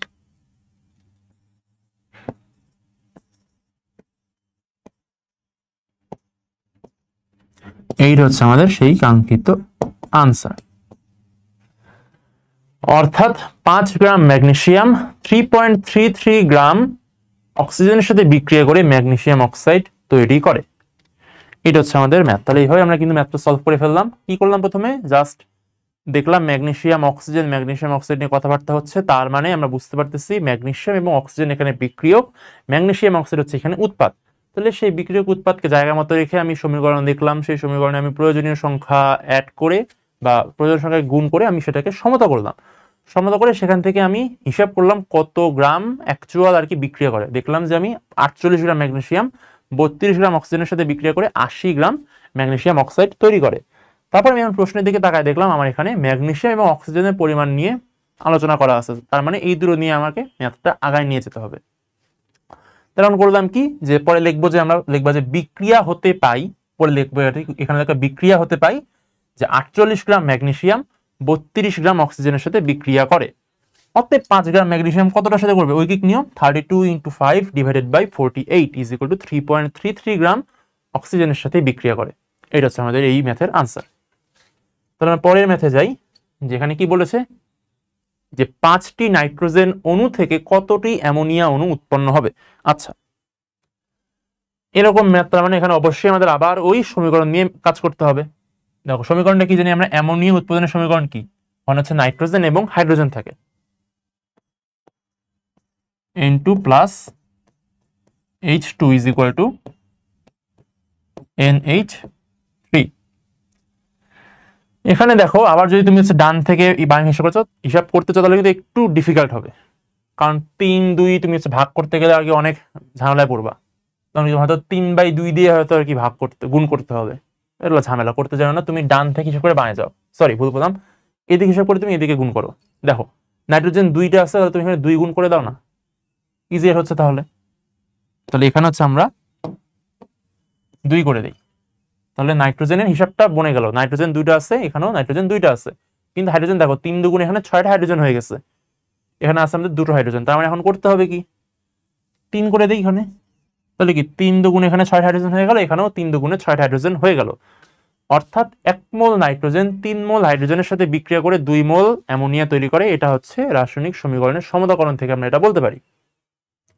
তাহলে এখন আমরা হচ্ছে করব কি, দেখো প্রশ্নে কি বলছে আমাদের, এত টি থেকে কত টি, অর্থাৎ এখানে কিন্তু সবগুলো আমাদের যে কি বলবো তোমার অণুর সংখ্যা নিয়ে কিন্তু হচ্ছে আমাদের ম্যাথটা আগায় নিতে হবে। এখানে কিন্তু আবার যদি গ্রামে কনভার্ট করি যে এখান থেকে এত গ্রাম পাবো, এত গ্রাম নাইট্রোজেন, এত গ্রাম হাইড্রোজেন, এত গ্রাম অ্যামোনিয়া, তাহলে কিন্তু আমরা কোনো কাজের কাজ হবে না। তাহলে এখন আমরা কি এখান থেকে বলতে পারতেছি যে 1 মোল, এখানে কি 1 মোল নাইট্রোজেন বিক্রিয়া করতেছে কত মোলের সাথে? 3 মোল হাইড্রোজেনের সাথে বিক্রিয়া করতেছে। ফলশ্রুতিতে 2 মোল অ্যামোনিয়া উৎপন্ন হচ্ছে। তার মানে আমি মোলের হিসাবটা এখানে বলতে পারতেছি। আর আমি পার্ট 1 এর ক্লাসেই বলছি যে 1 মোল মানে কি? অ্যাভোগাড্রো সংখ্যক, মানে 6.023 ইন্টু 10⁻23টি সংখ্যক অণু, পরমাণু বা আয়ন, যে কোনো কিছু। তাহলে এখানে তো অণু নিয়ে কথা বলতেছি, তো এখানে অণুই আসবে, পরমাণু আয়নের কোনো কাজ নেই এখানে। তো এখানে আমি বলতে পারি কি যে 1 ইন্টু 6.023 ইন্টু 10⁻23 টি। টি এখানে লেখার দরকার নেই, না লিখলে হবে। আর মনে রাখবো তোমরা কিন্তু এভাবে কিন্তু ম্যাথগুলো লিখবা, মানে এটা কিন্তু এমন করে যে আমি শর্টকাটে বোঝানোর জন্য এরকম করে আর কি নিচে নিচে লিখছি, তোমরা তো ব্যাখ্যা দিয়ে দেওয়া দরকার নাই। তোমরা সমীকরণ দেখবা, সমীকরণের ঠিক নিচে এরকম করে ডাইরেক্ট তোমরা এরকম মানগুলো লিখে দেবা। এটা হচ্ছে ন্যাচারাল নিয়ম, হচ্ছে এটা হচ্ছে এভাবে লিখতে হয় এই ম্যাথগুলো, যে তুমি রাসায়নিক সমীকরণ লিখবা, সমাধান করে দেবা, তার নিচেই তুমি ঠিক ভর বা তোমার যে মোলের হিসাব বা লিটারের হিসাব বা তোমার অণু পরমাণু আয়নের সংখ্যার হিসাব তুমি নিচে সাথে সাথে করে ফেলবা। তাহলে এখানে হচ্ছে আমরা এটা নাইট্রোজেনের জন্য এটা করলাম। হাইড্রোজেনের জন্য কি করবো এখানে? তাহলে কি 3 মোল হাইড্রোজেন আছে, তার মানে কি 3 ইন্টু 6.023 ইন্টু 10⁻23, কিন্তু এটা আমাদের কোনো কাজে লাগবে না, আমরা বুঝতেই পারতেছি, কারণ আমাদের কি নাইট্রোজেন এবং অ্যামোনিয়া নিয়ে কথা বলছে। হাইড্রোজেনের কোনো খাওয়া নাই, কিন্তু দেখতে খারাপ দেখায়, আমরা করলাম না, মানে হাইড্রোজেনেরটা বের করে রাখলাম, সমস্যা তো নাই কোনো।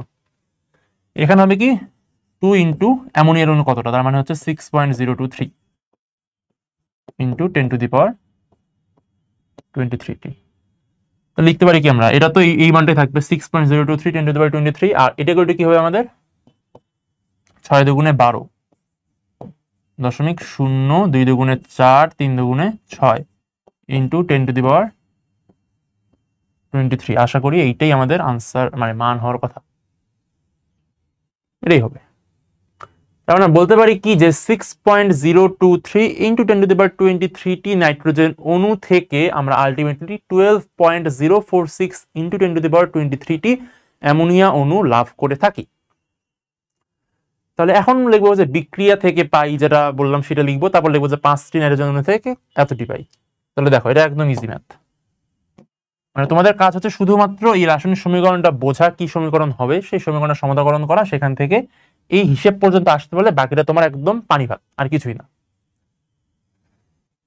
তাহলে 6.023 10⁻23টি নাইট্রোজেন অণু থেকে আমরা কতটা পাই?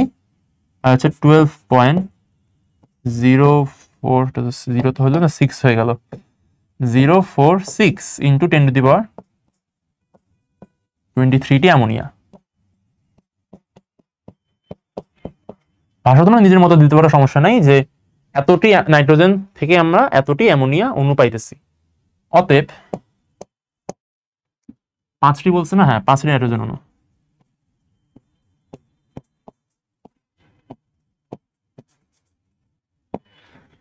এরকম কতটি পাবো এখন? তাহলে জাস্ট ঐকিক নিয়ম আবার, যে 12.046 into 10⁻23 into 5 divided by 6.023 into 10⁻23টি। এখান থেকে হচ্ছে কত হবে বুঝতে পারতেছি আমরা। দেখো এইটা কিন্তু কাটাকাটি করলে এখানে 2 আসবে, দরকার নেই, তোমরা ক্যালকুলেটর দিয়ে করো, কোনো সমস্যা নাই।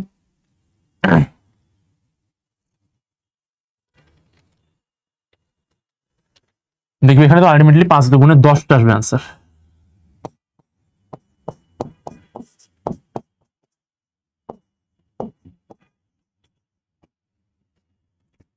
অর্থাৎ 5টি নাইট্রোজেন অণু থেকে আমরা 10টি অ্যামোনিয়া অণু উৎপন্ন হবে। এইটা হচ্ছে আমাদের ম্যাথ, এইটা হচ্ছে আমাদের আনসার।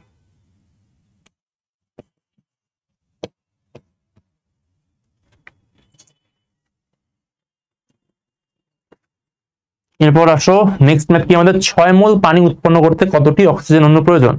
তার মানে পানির যে প্রক্রিয়া, যে সমীকরণ সেখানে লিখতে হবে, সেটা কি আমাদের, যে hydrogen plus oxygen is equal two water.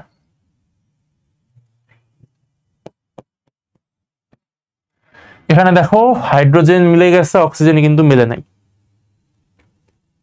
আমরা করতে পারি কি, আবার ওই কাজ করতে পারি যে সামনে 2 অ্যাড করে সামনে 2 অ্যাড, মানে এরকম 2 করতে পারি, তাহলে কিন্তু মিলে যাবে। এখানে তোমার 4টা হাইড্রোজেন 2টো অক্সিজেন মিলে গেছে।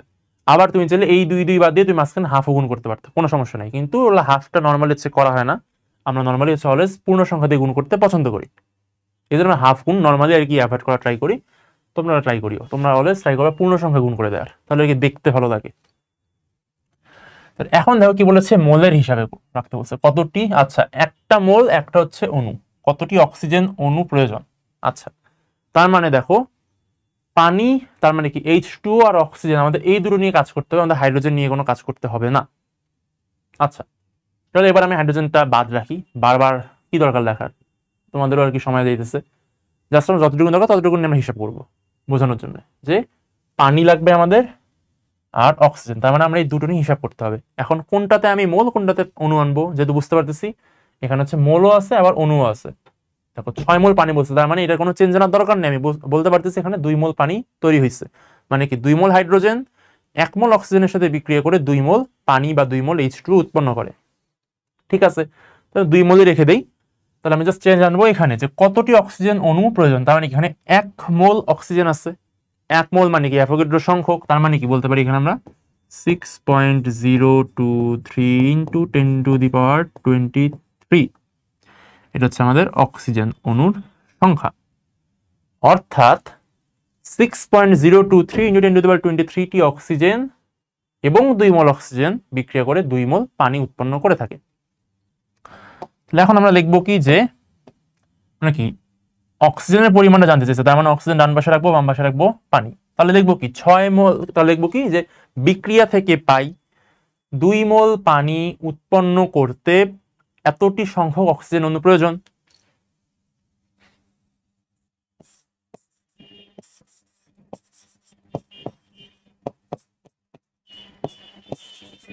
বিক্রিয়া হতে পাই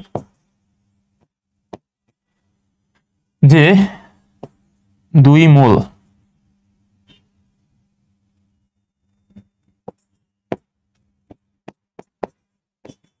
পানি থেকে পানি উৎপন্ন করতে আমাদের কি 6.023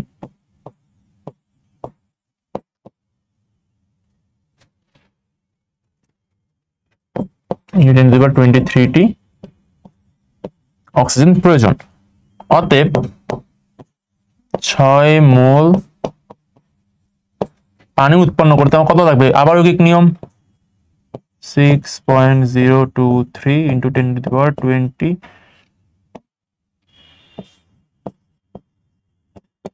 ইন্টু হচ্ছে 6 ডিভাইডেড বাই 2, এতটি অক্সিজেন। যেটা কি দেখো 6 আর 2 কাটাকাটি করলে কি 3 হবে, আর 3 হচ্ছে এটা গুণ হবে, তাহলে আমরা গুণ করে দিই এখানে।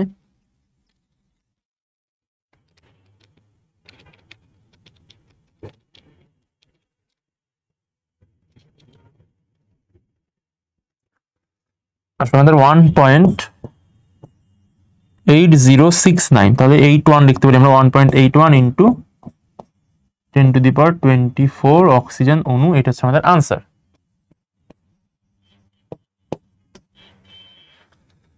তাহলে কি বলতে পারি আমরা, যে 6 মোল পানি উৎপন্ন করতে আমাদের 1.81 ইন্টু 10⁻24 টি অক্সিজেন অণুর প্রয়োজন হবে।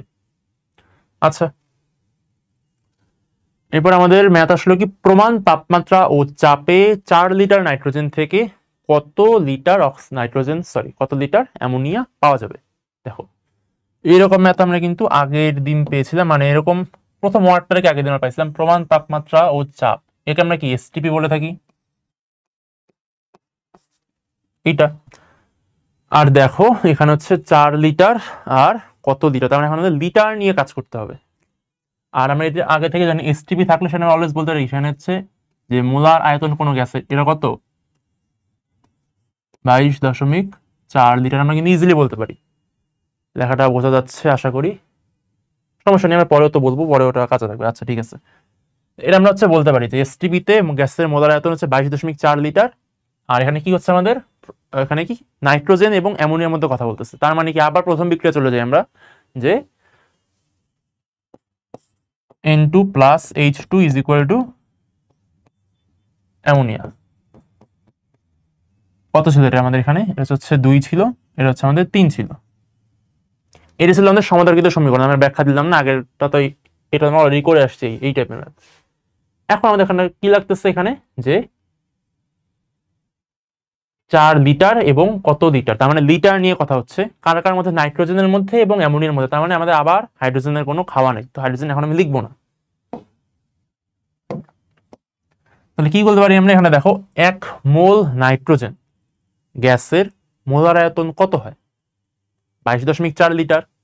কততে? এসটিপিতে, মানে প্রমাণ তাপমাত্রা ও চাপে 1 মোল গ্যাস যে আয়তন দখল করে তাকে কি গ্যাসের মোলার আয়তন বলতো। নাইট্রোজেন এখানে 1 মোলই আছে, তার মানে তার মোলার আয়তন কত হবে? অবভিয়াসলি সেখানে কি 22.4 লিটার। গেল। এর মধ্যে কি অ্যামোনিয়া কতটুকু পাওয়া যাবে? দেখো অ্যামোনিয়া কি 2 মোল আছে, তার মানে কি 1 মোলের গুণন 2 গুণ, তাহলে কি 2 ইন্টু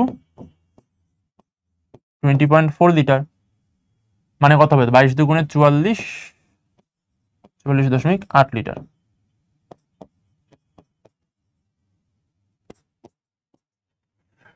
অর্থাৎ আমি এখান থেকে বলতে পারি যে বিক্রিয়া হতে পাই যে 22.4 লিটার নাইট্রোজেন থেকে 44.8 লিটার নাইট্রোজেন উৎপন্ন হয়।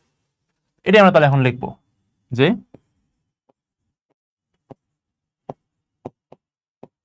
নাইট্রোজেন থেকে 44.8 লিটার অ্যামোনিয়া উৎপন্ন হয়, বা 4 লিটার নাইট্রোজেন। আবার আমাদের চলে আসবে ঐকিক নিয়ম, চলে আসবে 44.8 ইন্টু 4 ডিভাইডেড বাই 22.4। হিসাব করে দেখবে এটা কত আসবে। এটা 2 4 দুগুণে 8 লিটার আসবে।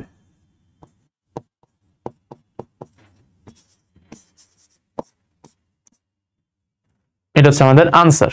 তাহলে কি যে প্রমাণ তাপমাত্রা ও চাপে 4 লিটার নাইট্রোজেন থেকে আমরা 8 লিটার অ্যামোনিয়া উৎপন্ন করতে পারবো। তা এরপর মনে হয় আর আমাদের এই টাইপের ম্যাথ নেই। হ্যাঁ, তার মানে এতক্ষণ আমরা কি দেখলাম?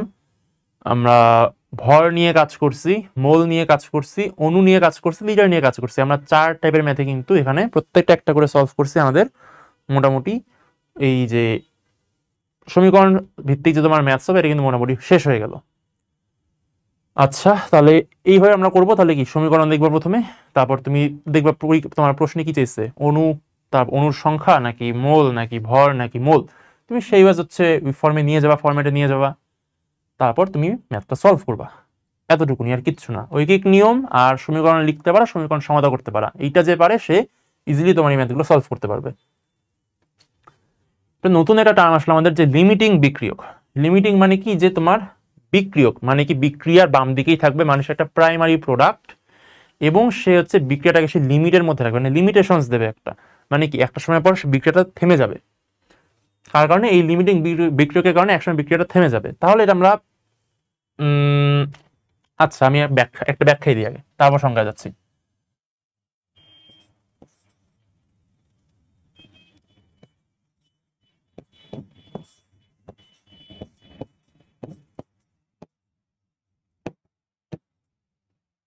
এইটা তাই তো? তাহলে এখানে হচ্ছে আমাদের কি আসতেছে? এখানে 2 ইউনিট ম্যাগনেসিয়াম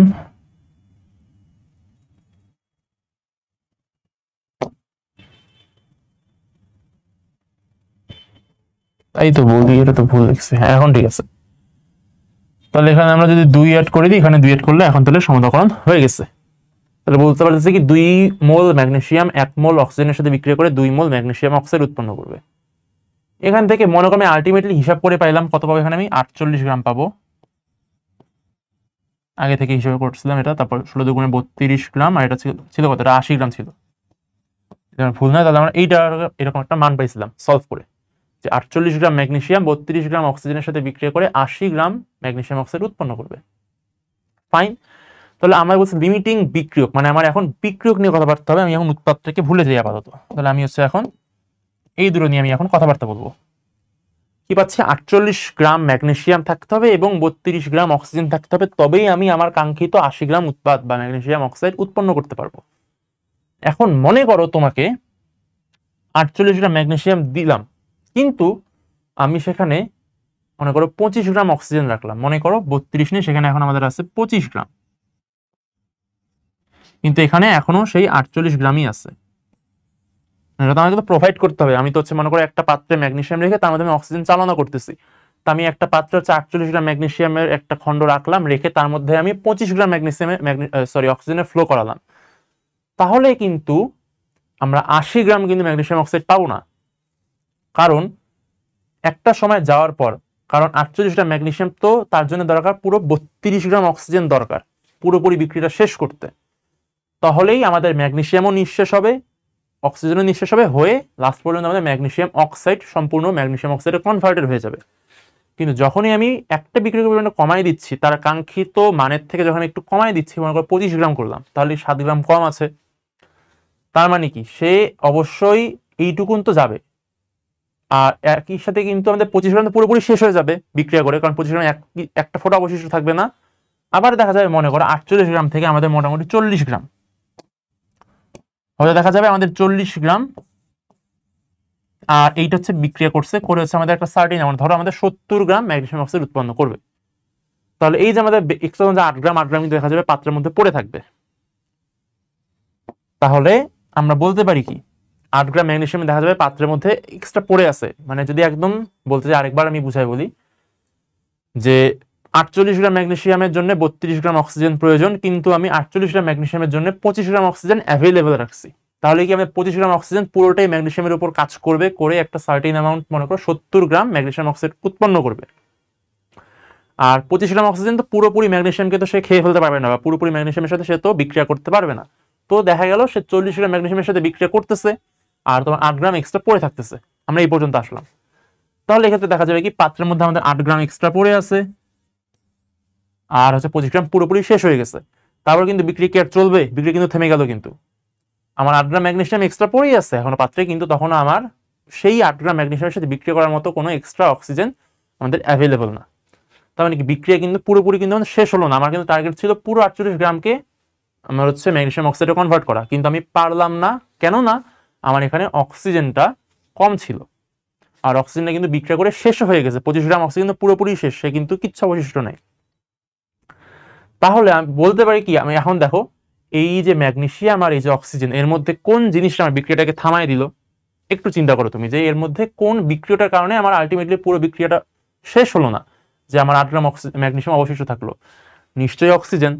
কারণ অক্সিজেন যদি 32 গ্রাম থাকতো, তাহলে তো পুরোপুরি ম্যাগনেসিয়ামটা আমাদের অক্সিজেন দিয়ে সাথে বিক্রিয়া করতো, করে সে পুরোপুরি ম্যাগনেসিয়াম অক্সাইডে কনভার্টেড হয়ে যেত। যেহেতু আমি অক্সিজেনটাকে কম সাপ্লাই দিচ্ছি, এই জন্যই কিন্তু আলটিমেটলি আমাদের ম্যাগনেসিয়ামটা পুরোপুরি বিক্রিয়া করতে পারিনি। অক্সিজেন সব শেষ হয়ে গেছে, কিন্তু ম্যাগনেসিয়াম এখনো কিছু পরিমাণ অবশিষ্ট থাকতেছে। তার মানে আলটিমেটলি আমরা বলতে পারতেছি কি, যে অক্সিজেন বিক্রিয়াটাকে লিমিটেশনস দিচ্ছে একটা, অক্সিজেন কম থাকার কারণে বিক্রিয়াটা লিমিটেড হয়ে গেছে এবং অক্সিজেন শেষও হয়ে গেছে। এই দুটো কথা বলতেছি বারবার, কারণ তুমি মনে রাখবা, বিক্রিয়ারত অবস্থায় যে বিক্রিয়াটা আগে শেষ হয়ে যায় সেটাই লিমিটিং বিক্রিয়ক। এইটা হচ্ছে সংজ্ঞা। এই জন্য কথাটা বারবার বলতেছি, যে তোমার এই অক্সিজেন হচ্ছে বিক্রিয়া করছে, কম সাপ্লাই ছিল, শেষ হয়ে গেছে। বারবার বলার এটাই কারণ, যে যেটা লিমিটিং বিক্রিয়ক সেটা হচ্ছে বিক্রিয়া করে শেষ হয়ে যায়, মানে যারা সেটা যদি সাপ্লাইতে কম থাকে সেটা তাদের বিক্রিয়া করে শেষ হয়ে যায়, এবং এক্সট্রা তোমার অন্য যে তোমার একটা বিক্রিয়ক থাকে সে হচ্ছে এক্সট্রাটা পড়ে থাকে, সে হচ্ছে বিক্রিয়া করতে পারে না। তাহলে এখন আমরা সংজ্ঞাটা লিখতে পারি যে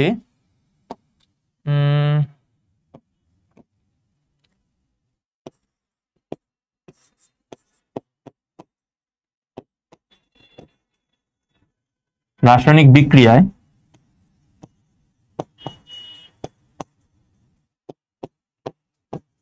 যে বিক্রিয়ক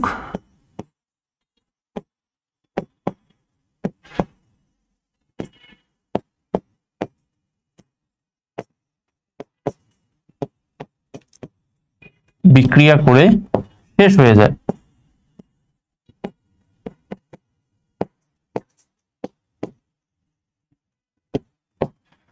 তাহলে রাসায়নিক বিক্রিয়ায় যে বিক্রিয়ক বিক্রিয়া করে শেষ হয়ে যায় তাকে লিমিটিং বিক্রিয়ক বলা হয়। ব্যাখ্যাটা আমি এখানে প্রায় 2 থেকে 3 বার বুঝাই বলছি, আশা করি তোমরা সবাই বুঝতে পারছো। তাহলে এখন এই লিমিটিং বিক্রিয়কের ভিত্তি করেও কিন্তু দেখো রাসায়নিক সমীকরণে কিন্তু আমরা করছি, মানে রাসায়নিক সমীকরণ ওটা একরকম টাইপের ম্যাথ ছিল, যেখানে চারটা ভ্যারিয়েন্ট টাইপ আমরা ইউজ করছি, মানে প্র্যাকটিস করছি। এখন দেখবো আমরা লিমিটিং বিক্রিয়ক থাকা অবস্থায় রাসায়নিক সমীকরণের ম্যাথ কিভাবে সলভ করতে হয়। তাহলে লিমিটিং বিক্রিয়ক গেল, এখানে আমরা মোটামুটি বেসিক হয়ে গেছে। এখন আমরা ডিরেক্ট ম্যাথে প্রবেশ করি। আমাদের প্রথম ম্যাথটা কি, যে 4টি ম্যাগনেসিয়াম পরমাণু ও 4টি অক্সিজেন পরমাণু মিশ্রিত করা হলে কোনটি লিমিটিং বিক্রিয়ক। ঠিক আছে, আমরা আগের স্লাইডেই সমীকরণটা লিখছি, কি ছিল,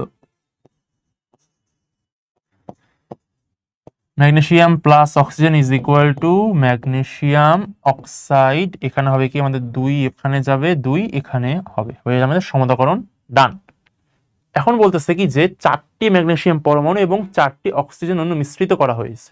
এখন এর মধ্যে কোনটা লিমিটিং বিক্রিয়ক কিভাবে বের করবো, আমি দেখবো যেটার পরিমাণ কম আছে। আচ্ছা, আমি যাই পুরোটা শেষ করি, তারপর হচ্ছে বলতেছি।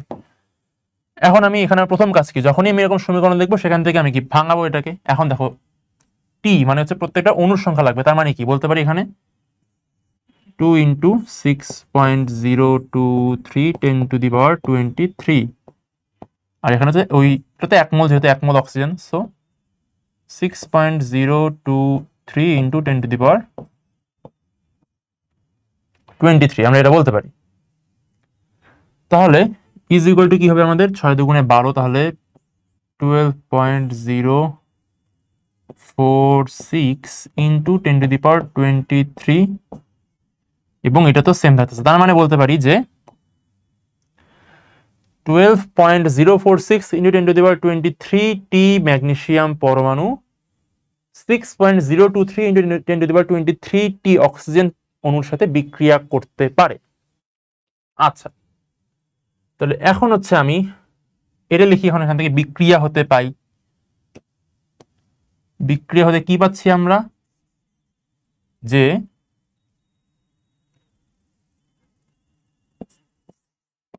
12.046 10⁻23 ম্যাগনেসিয়াম অণু কতটার সাথে বিক্রিয়া করে, 6.023 × 10⁻23 টি অক্সিজেন অণুর সাথে বিক্রিয়া করতে পারে। এখন দেখো আমার প্রশ্নে 4টা ম্যাগনেসিয়াম পরমাণু 4টা অক্সিজেন পরমাণু আছে, আমি হচ্ছে এখন 4টা ম্যাগনেসিয়াম পরমাণুটা কতটা অক্সিজেনের সাথে বিক্রিয়া করতে পারে, এখন আমি সেটা একটু হিসাব করব, তারপরে দেখি কি হয়, কি দাঁড়ায়। তাহলে 4টা ম্যাগনেসিয়াম পরমাণু কতটার সাথে বিক্রিয়া করবে আমাদের, তাহলে 6.023 × 10⁻23 × 4 divided by 12.046 × 10⁻23 is equal to কত হবে, এটা 6 ভাগ 2, 2 ভাগ হচ্ছে এখানে আলটিমেটলি 2 অক্সিজেন। তাহলে আমরা কি পাচ্ছি, যে 4টি ম্যাগনেসিয়াম পরমাণু 2টি অক্সিজেন অণুর সাথে বিক্রিয়া করতে পারে। আমরা এটা লিখতে পারি আলটিমেটলি যে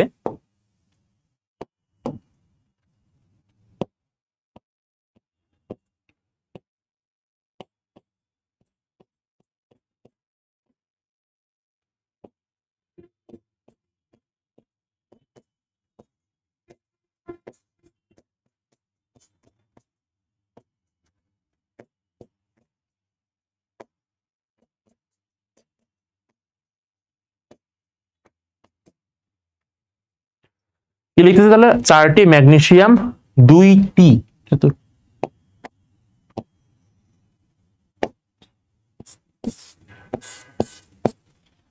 4টি ম্যাগনেসিয়াম পরমাণু 2টি অক্সিজেন অণুর সাথে বিক্রিয়া করে তারা একটা ম্যাগনেসিয়াম অক্সাইড তৈরি করবে। তাহলে আমরা কি দেখো, এখানে ম্যাগনেসিয়াম 4টা বিক্রিয়া করতেছে 2টা অক্সিজেনের সাথে, কিন্তু আমার প্রশ্নে কি দেওয়া ছিল, 4টি ম্যাগনেসিয়াম এবং 4টি অক্সিজেন দেওয়া ছিল। তার মানে কি বুঝতেছি এখান থেকে, যে এখানে অক্সিজেন কিন্তু আমাদের এক্সট্রা দেওয়া আছে, কারণ আমাদের 4টা ম্যাগনেসিয়াম পুরোপুরি বিক্রিয়া করতে তার মাত্র 2টা অক্সিজেন পরমাণু হলেই চলে যাবে, তার বেশি কিছু দরকার নাই। কিন্তু আমি এখানে পাচ্ছি কি, তার কিন্তু 4টা অক্সিজেন, তার মানে তো 2টা অক্সিজেন এক্সট্রা আছে। তার মানে 4টা ম্যাগনেসিয়াম যখন 2টা অক্সিজেনের সাথে বিক্রিয়া করবে তখন কিন্তু আমাদের ম্যাগনেসিয়াম কিন্তু পুরোপুরি শেষ হয়ে যাবে, এবং তারপরও তখনও পাত্রে 2টা আমাদের অক্সিজেনের অণু কিন্তু টিকে থাকবে, তারা কিন্তু অবশিষ্ট থাকবে। আর আমি আগেই বলছি, বিক্রিয়া করে যেটা আমাদের শেষ হয়ে যায় পাত্রে আগে, সেটা হচ্ছে আমাদের লিমিটিং বিক্রিয়ক হয়। তার মানে এখানে লিমিটিং বিক্রিয়ক পাচ্ছি কোনটা, অতএব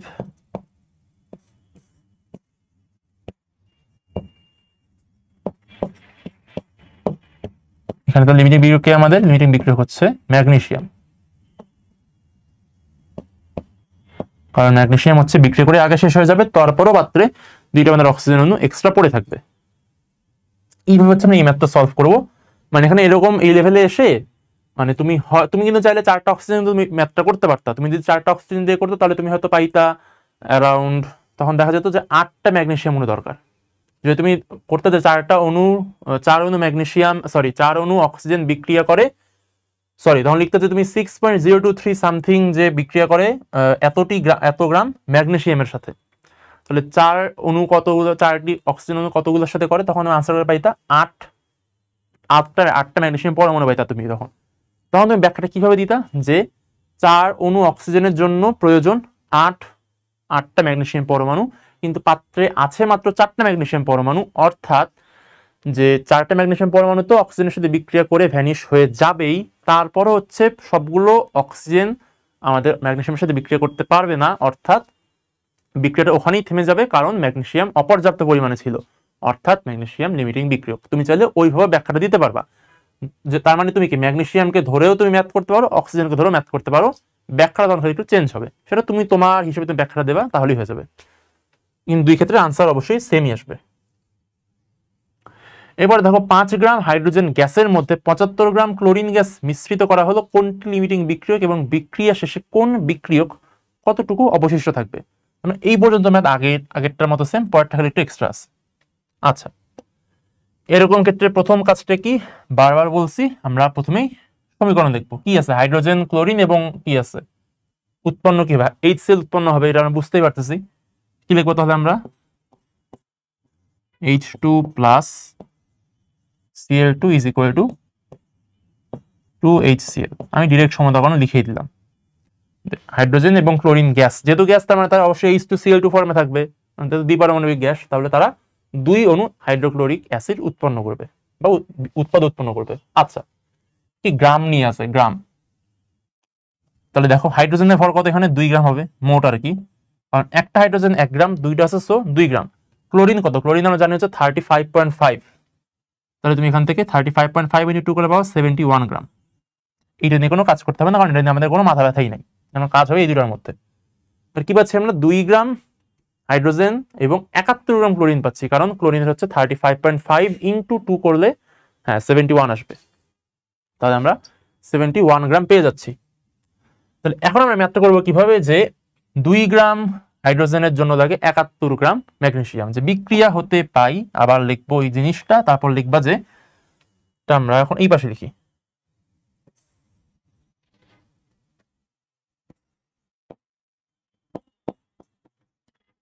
দুই গ্রাম হাইড্রোজেনের জন্য লাগে 71 গ্রাম ক্লোরিন। তাহলে অতএব প্রশ্ন আছে নাকি 5 গ্রাম হাইড্রোজেন, আমরা এখন হাইড্রোজেনকে ধরে আর কি ম্যাথটা সলভ করবো। এখন দেখি কত গ্রাম ক্লোরিন চলে আসে আনসারে, 71 into 5 divided by 2 is equal to কত হবে, 71 into 5 divided by 2 is equal to 177.5।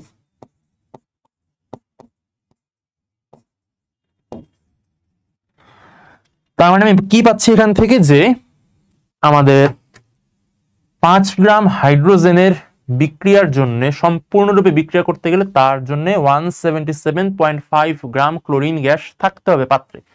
কিন্তু দেখো প্রশ্নে কি দেওয়া আছে, 5 গ্রাম হাইড্রোজেনের বিপরীতে শুধুমাত্র 75 গ্রাম ক্লোরিন গ্যাস দেওয়া আছে, আমাদের দরকার তো 177.5 গ্রাম। তার মানে এখানে বুঝতে পারতেছি ক্লোরিন গ্যাসটা অপর্যাপ্ত আছে, তার মানে বিক্রিয়া করে ক্লোরিন গ্যাসটা আগে শেষ হয়ে যাবে, অর্থাৎ কি, অর্থাৎ হচ্ছে আমাদের ক্লোরিন গ্যাসটা এখানে বিক্রিয়ক, লিমিটিং বিক্রিয়ক।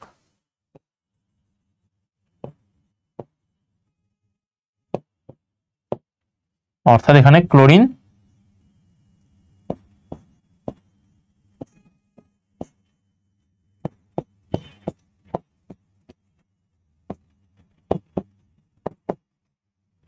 হচ্ছে আমাদের লিমিটিং বিক্রিয়ক। এরপর কি বললো, যে বিক্রিয়া শেষে কোন বিক্রিয়ক কতটুকু অবশিষ্ট থাকবে, তার মানে যদি ক্লোরিন লিমিটিং বিক্রিয়ক হয়, তার মানে ক্লোরিন কিন্তু বিক্রিয়া করে শেষ হয়ে যাবে।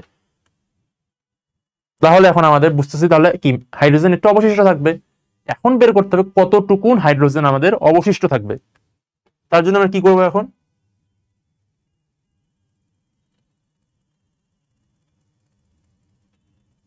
আচ্ছা, আমরা এই পর্যন্ত ম্যাথটা রাখলাম। এখন আমরা পাচ্ছি কি যে এখন আমরা করবো কি 71 গ্রাম, মানে 71 গ্রাম ক্লোরিনটাকে বামে রেখে এখন আমরা ওই হাইড্রোজেনের হিসাবটা করতে হবে। কেন করতে হবে ম্যাথটা করলে বুঝতে পারবা। তাহলে আমরা একবার পাইলাম ক্লোরিন গ্যাস লিমিটিং বিক্রিয়ক হয়ে গেল। এখন করব কি যে আবার লিখবা বিক্রিয়া হতে পাই যে 71 গ্রাম ক্লোরিন বিক্রিয়া করে 2 গ্রাম হাইড্রোজেনের সাথে। অতএব কত ছিল? 75 গ্রাম ক্লোরিন ছিল আমাদের পাত্রে। কত দ্বারা সাথে করবে আমাদের? 2 × 75 ডিভাইডেড বাই 71, এটাই তো হওয়ার কথা। হ্যাঁ, তাহলে করে দেখি। 2 × 75 ডিভাইডেড বাই 71 করলে আমাদের আসবে 2.11 গ্রাম হাইড্রোজেনের সাথে হচ্ছে বিক্রিয়া করবে। অর্থাৎ 75 গ্রাম ক্লোরিন মাত্র 2.11 গ্রাম হাইড্রোজেনের সাথে বিক্রিয়া করবে, আর পাত্রে ছিল কত? 5 গ্রাম। অতএব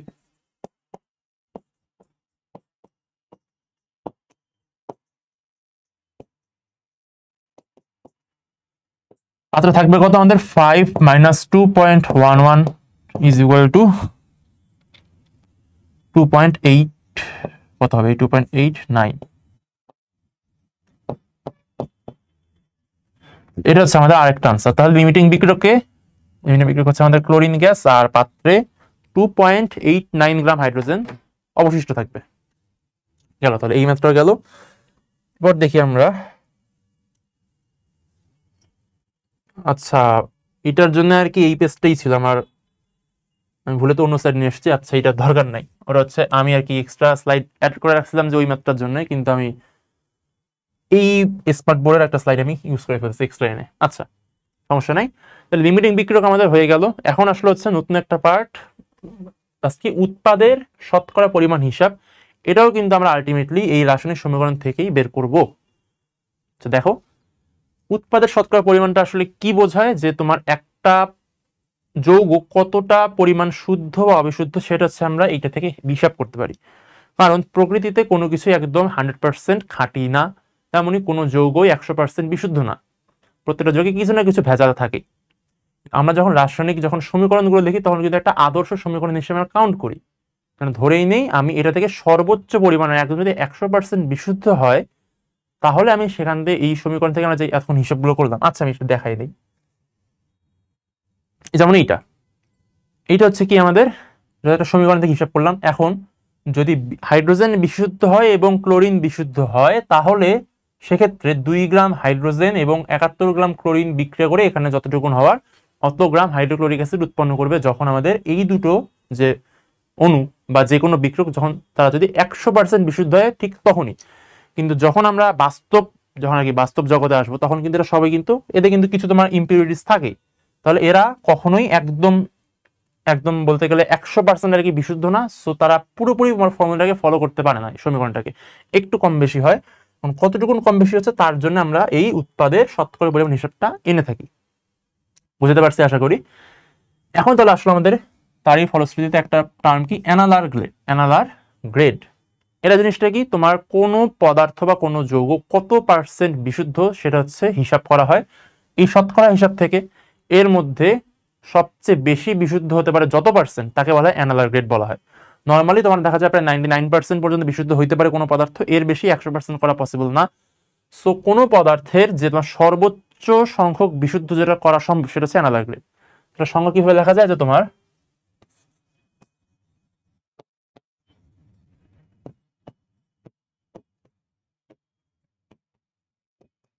কোনো পদার্থের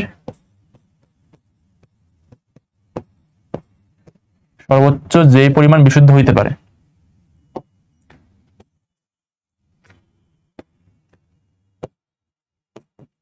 সর্বোচ্চ যে পরিমাণ বিশুদ্ধ হতে পারে সেটাই তার অ্যানালার গ্রেড।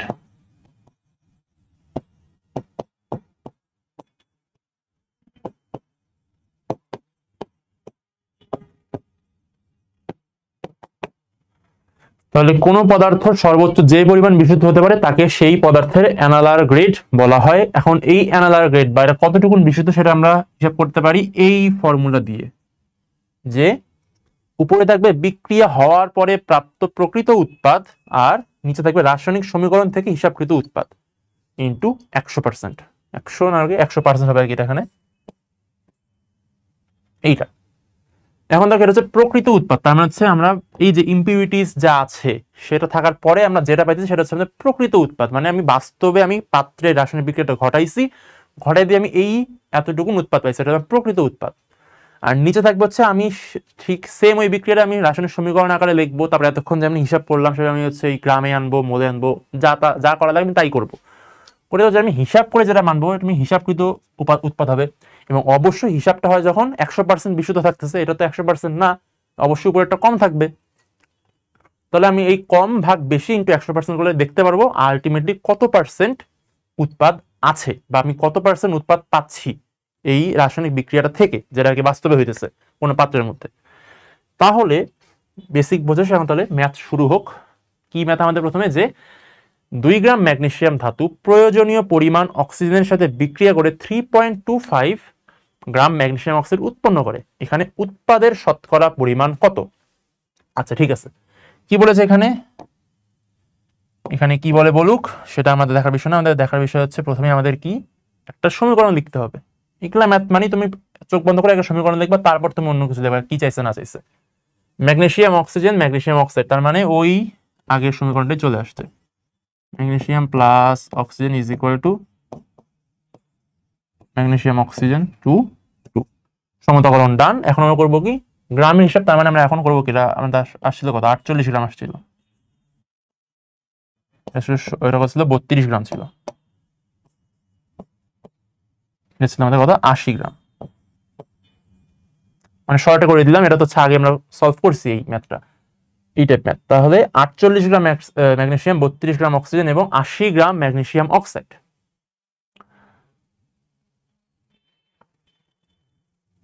তাহলে এখন আমরা বলতে পারি কি, যে যদি এটা কখন হচ্ছে যখন ম্যাগনেসিয়াম 100% বিশুদ্ধ, মানে যখন 100% বিশুদ্ধ বিক্রিয়ক, এই অবস্থায় 48 গ্রাম ম্যাগনেসিয়াম থেকে আমরা 80 গ্রাম ম্যাগনেসিয়াম অক্সাইড পাই। কারণ আমাদের এখন মাথা ব্যথা কিন্তু ম্যাগনেসিয়াম এবং ম্যাগনেসিয়াম অক্সাইড নিয়ে, এখন কিন্তু অক্সিজেন নিয়ে আমাদের কোনো কথাবার্তা বলতে হবে না।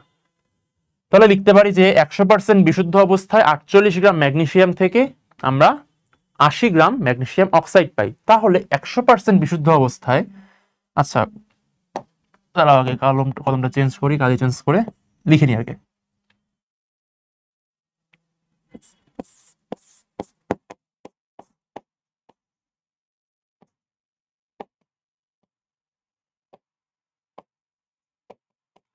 একশো পার্সেন্ট বিশুদ্ধ অবস্থায় 48 গ্রাম ম্যাগনেসিয়াম থেকে আমরা কতটা পাই, আমরা পাই হচ্ছে 80 গ্রাম ম্যাগনেসিয়াম অক্সাইড। অতএব কত, 2 গ্রাম, যদি অতএব 100% বিশুদ্ধ অবস্থায় 2 গ্রাম ম্যাগনেসিয়াম থেকে কত পাবো আমরা এখানে, তাহলে 80 গুণন 2 ডিভাইডেড বাই 48, তাহলে 80 গুণন 2 ডিভাইডেড বাই 48 করে দেখি কত আসে, 80 গুণন 2 ডিভাইডেড বাই 48, আচ্ছা 80 গুণন 2 ডিভাইডেড বাই 48, তাহলে 3.33।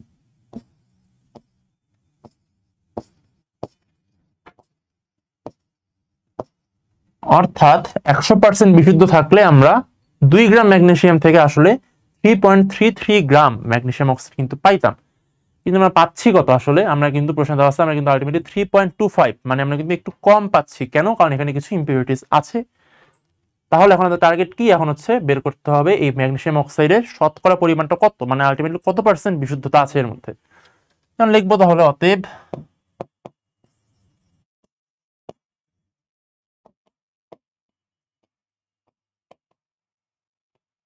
শতকরা পরিমাণ কত হবে, তাহলে আমাদের উপরে যাবে হচ্ছে কি প্রকৃত মান, যেটা প্রকৃত মান করে, এটা হচ্ছে আমাদের কি প্রকৃত হচ্ছে, এটা আমি বাস্তবে পাইতেছি বিক্রিয়া করে, আর এটা তো আমি হিসাব করে পাচ্ছি।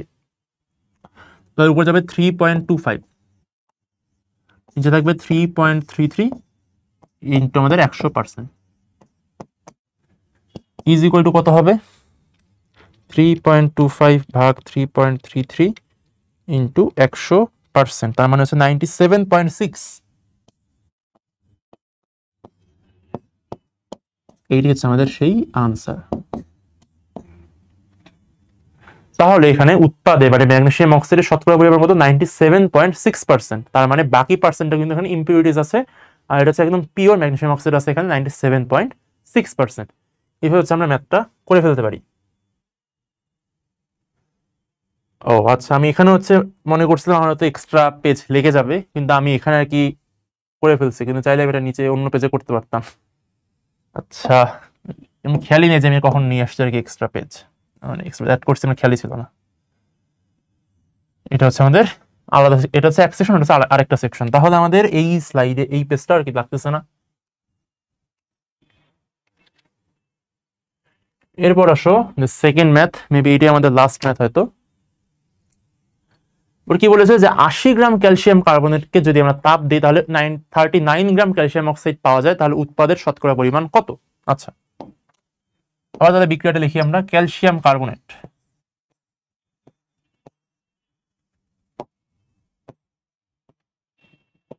যদি আমরা তাপ দিই, তাপের চিহ্ন কিন্তু হচ্ছে এই যে এটা, কিন্তু এটা দিয়ে কিন্তু তাপ মিন করা হয়। তাহলে তাপ দিচ্ছি আমরা, তাহলে ভেঙে কি হবে? Calcium oxide plus carbon die oxide. Calcium কার্বনেটের ভর কত? ক্যালসিয়াম হচ্ছে আমাদের কত? ক্যালসিয়াম হচ্ছে 40 প্লাস কার্বনের ভর হচ্ছে 12, অক্সিজেন হচ্ছে 16 গুণন 3 ইজ ইকুয়াল টু কত হবে? 40 যোগ 12 যোগ 3 16 48 ইজ ইকুয়াল টু 100। তাহলে পাচ্ছি কত? 100 গ্রাম ক্যালসিয়াম অক্সাইড, আর সরি ক্যালসিয়াম কার্বনেট। আর ক্যালসিয়াম অক্সাইড কত হয়? ক্যালসিয়াম হচ্ছে 40 আর অক্সিজেন হচ্ছে আমাদের কত? 16, তার মানে 56 গ্রাম।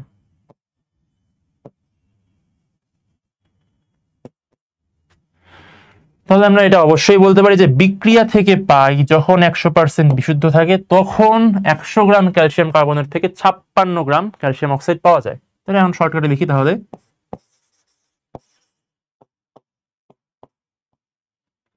থেকে আমরা কত পাই? 56 গ্রাম ক্যালসিয়াম অক্সাইড। তাহলে কত আছে? 80 গ্রাম দেওয়া আছে প্রশ্নে, তাহলে 80 গ্রাম ক্যালসিয়াম কার্বনেট থেকে কত পাবো আমরা?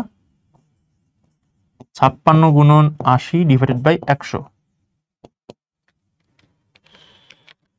56 গুণন 80 ডিভাইডেড বাই 100, তাহলে 44.8 গ্রাম ক্যালসিয়াম অক্সাইড। এখন দেখি পরের পেজ কি আছে। আচ্ছা আছে, এটা তাহলে কাজে লাগলো এই পেজটা আমাদের। তাহলে আমরা কি পেলাম? 80 গ্রাম ক্যালসিয়াম কার্বনেট থেকে 44.8 গ্রাম ক্যালসিয়াম অক্সাইড পাওয়ার কথা যদি সেটা 100% বিশুদ্ধ থাকতো। পাচ্ছি কত? পাচ্ছি আমরা কিন্তু 39 গ্রাম ক্যালসিয়াম অক্সাইড কিন্তু আমরা পাচ্ছি এখানে। তাহলে দেখবো অতএব শতকরা পরিমাণ।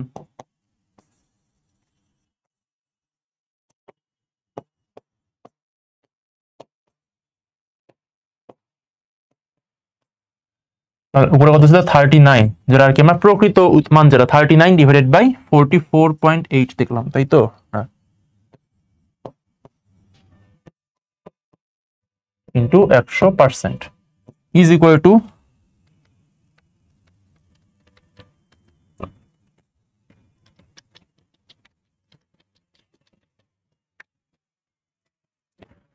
87.1%। এটা হচ্ছে আমাদের সেই কাঙ্ক্ষিত আনসার, যে ক্যালসিয়াম অক্সাইড বা উৎপাদের শতকরা পরিমাণ হচ্ছে 87.1%। আর আমি মনে করি এর মধ্য দিয়ে আমাদের পড়া আজকের মতো শেষ। তাহলে আমরা তাহলে দুই পার্টে ভাগ করে এই মোলের ধারণা রাসায়নিক ঘনত্ব যে চ্যাপ্টারটা, এটা মোটামুটি সব সলভ করে ফেলছি। প্রত্যেকটা ম্যাথে কিন্তু এখানে বেশ ইম্পর্টেন্ট। পার্ট 1-এ যতগুলো ম্যাথ ছিল, যে মোল কিছু না, মোল রিলেটেড কিছু ম্যাথ ছিল, তারপর যে এসভিএম দিয়ে একটা ম্যাথ হতো, W = SVM ডিভাইডেড বাই 100, এই ফর্মুলা দিয়ে কিন্তু অনেকগুলো ম্যাথ আমরা করছি। আজকে যে আমরা যেগুলো ম্যাথ করলাম, আজকের ম্যাথগুলো কিন্তু আরো বেশি ইম্পর্টেন্ট। পরীক্ষা মূলত এরকম বড় বড় ম্যাথ কিন্তু বেশি চলে আসে গ এবং ঘয়ের ক্ষেত্রে, এই ম্যাথগুলো বেশি চলে আসে। তো অবশ্যই তোমরা আজকের ক্লাসগুলো তো ভালো মতো করবে, আগের ক্লাসটা তোমরা আগে দেখে আসো, তারপর তোমরা এই পার্ট 2 এর ক্লাসটা করো। আর তাহলে আজকে এই পর্যন্তই থাকুক। দেখা হচ্ছে নতুন কোনো ক্লাসে নতুন কোনো চ্যাপ্টার নিয়ে। তোমরা সবাই ততদিন পর্যন্ত ভালো থেকো। খোদা হাফেজ।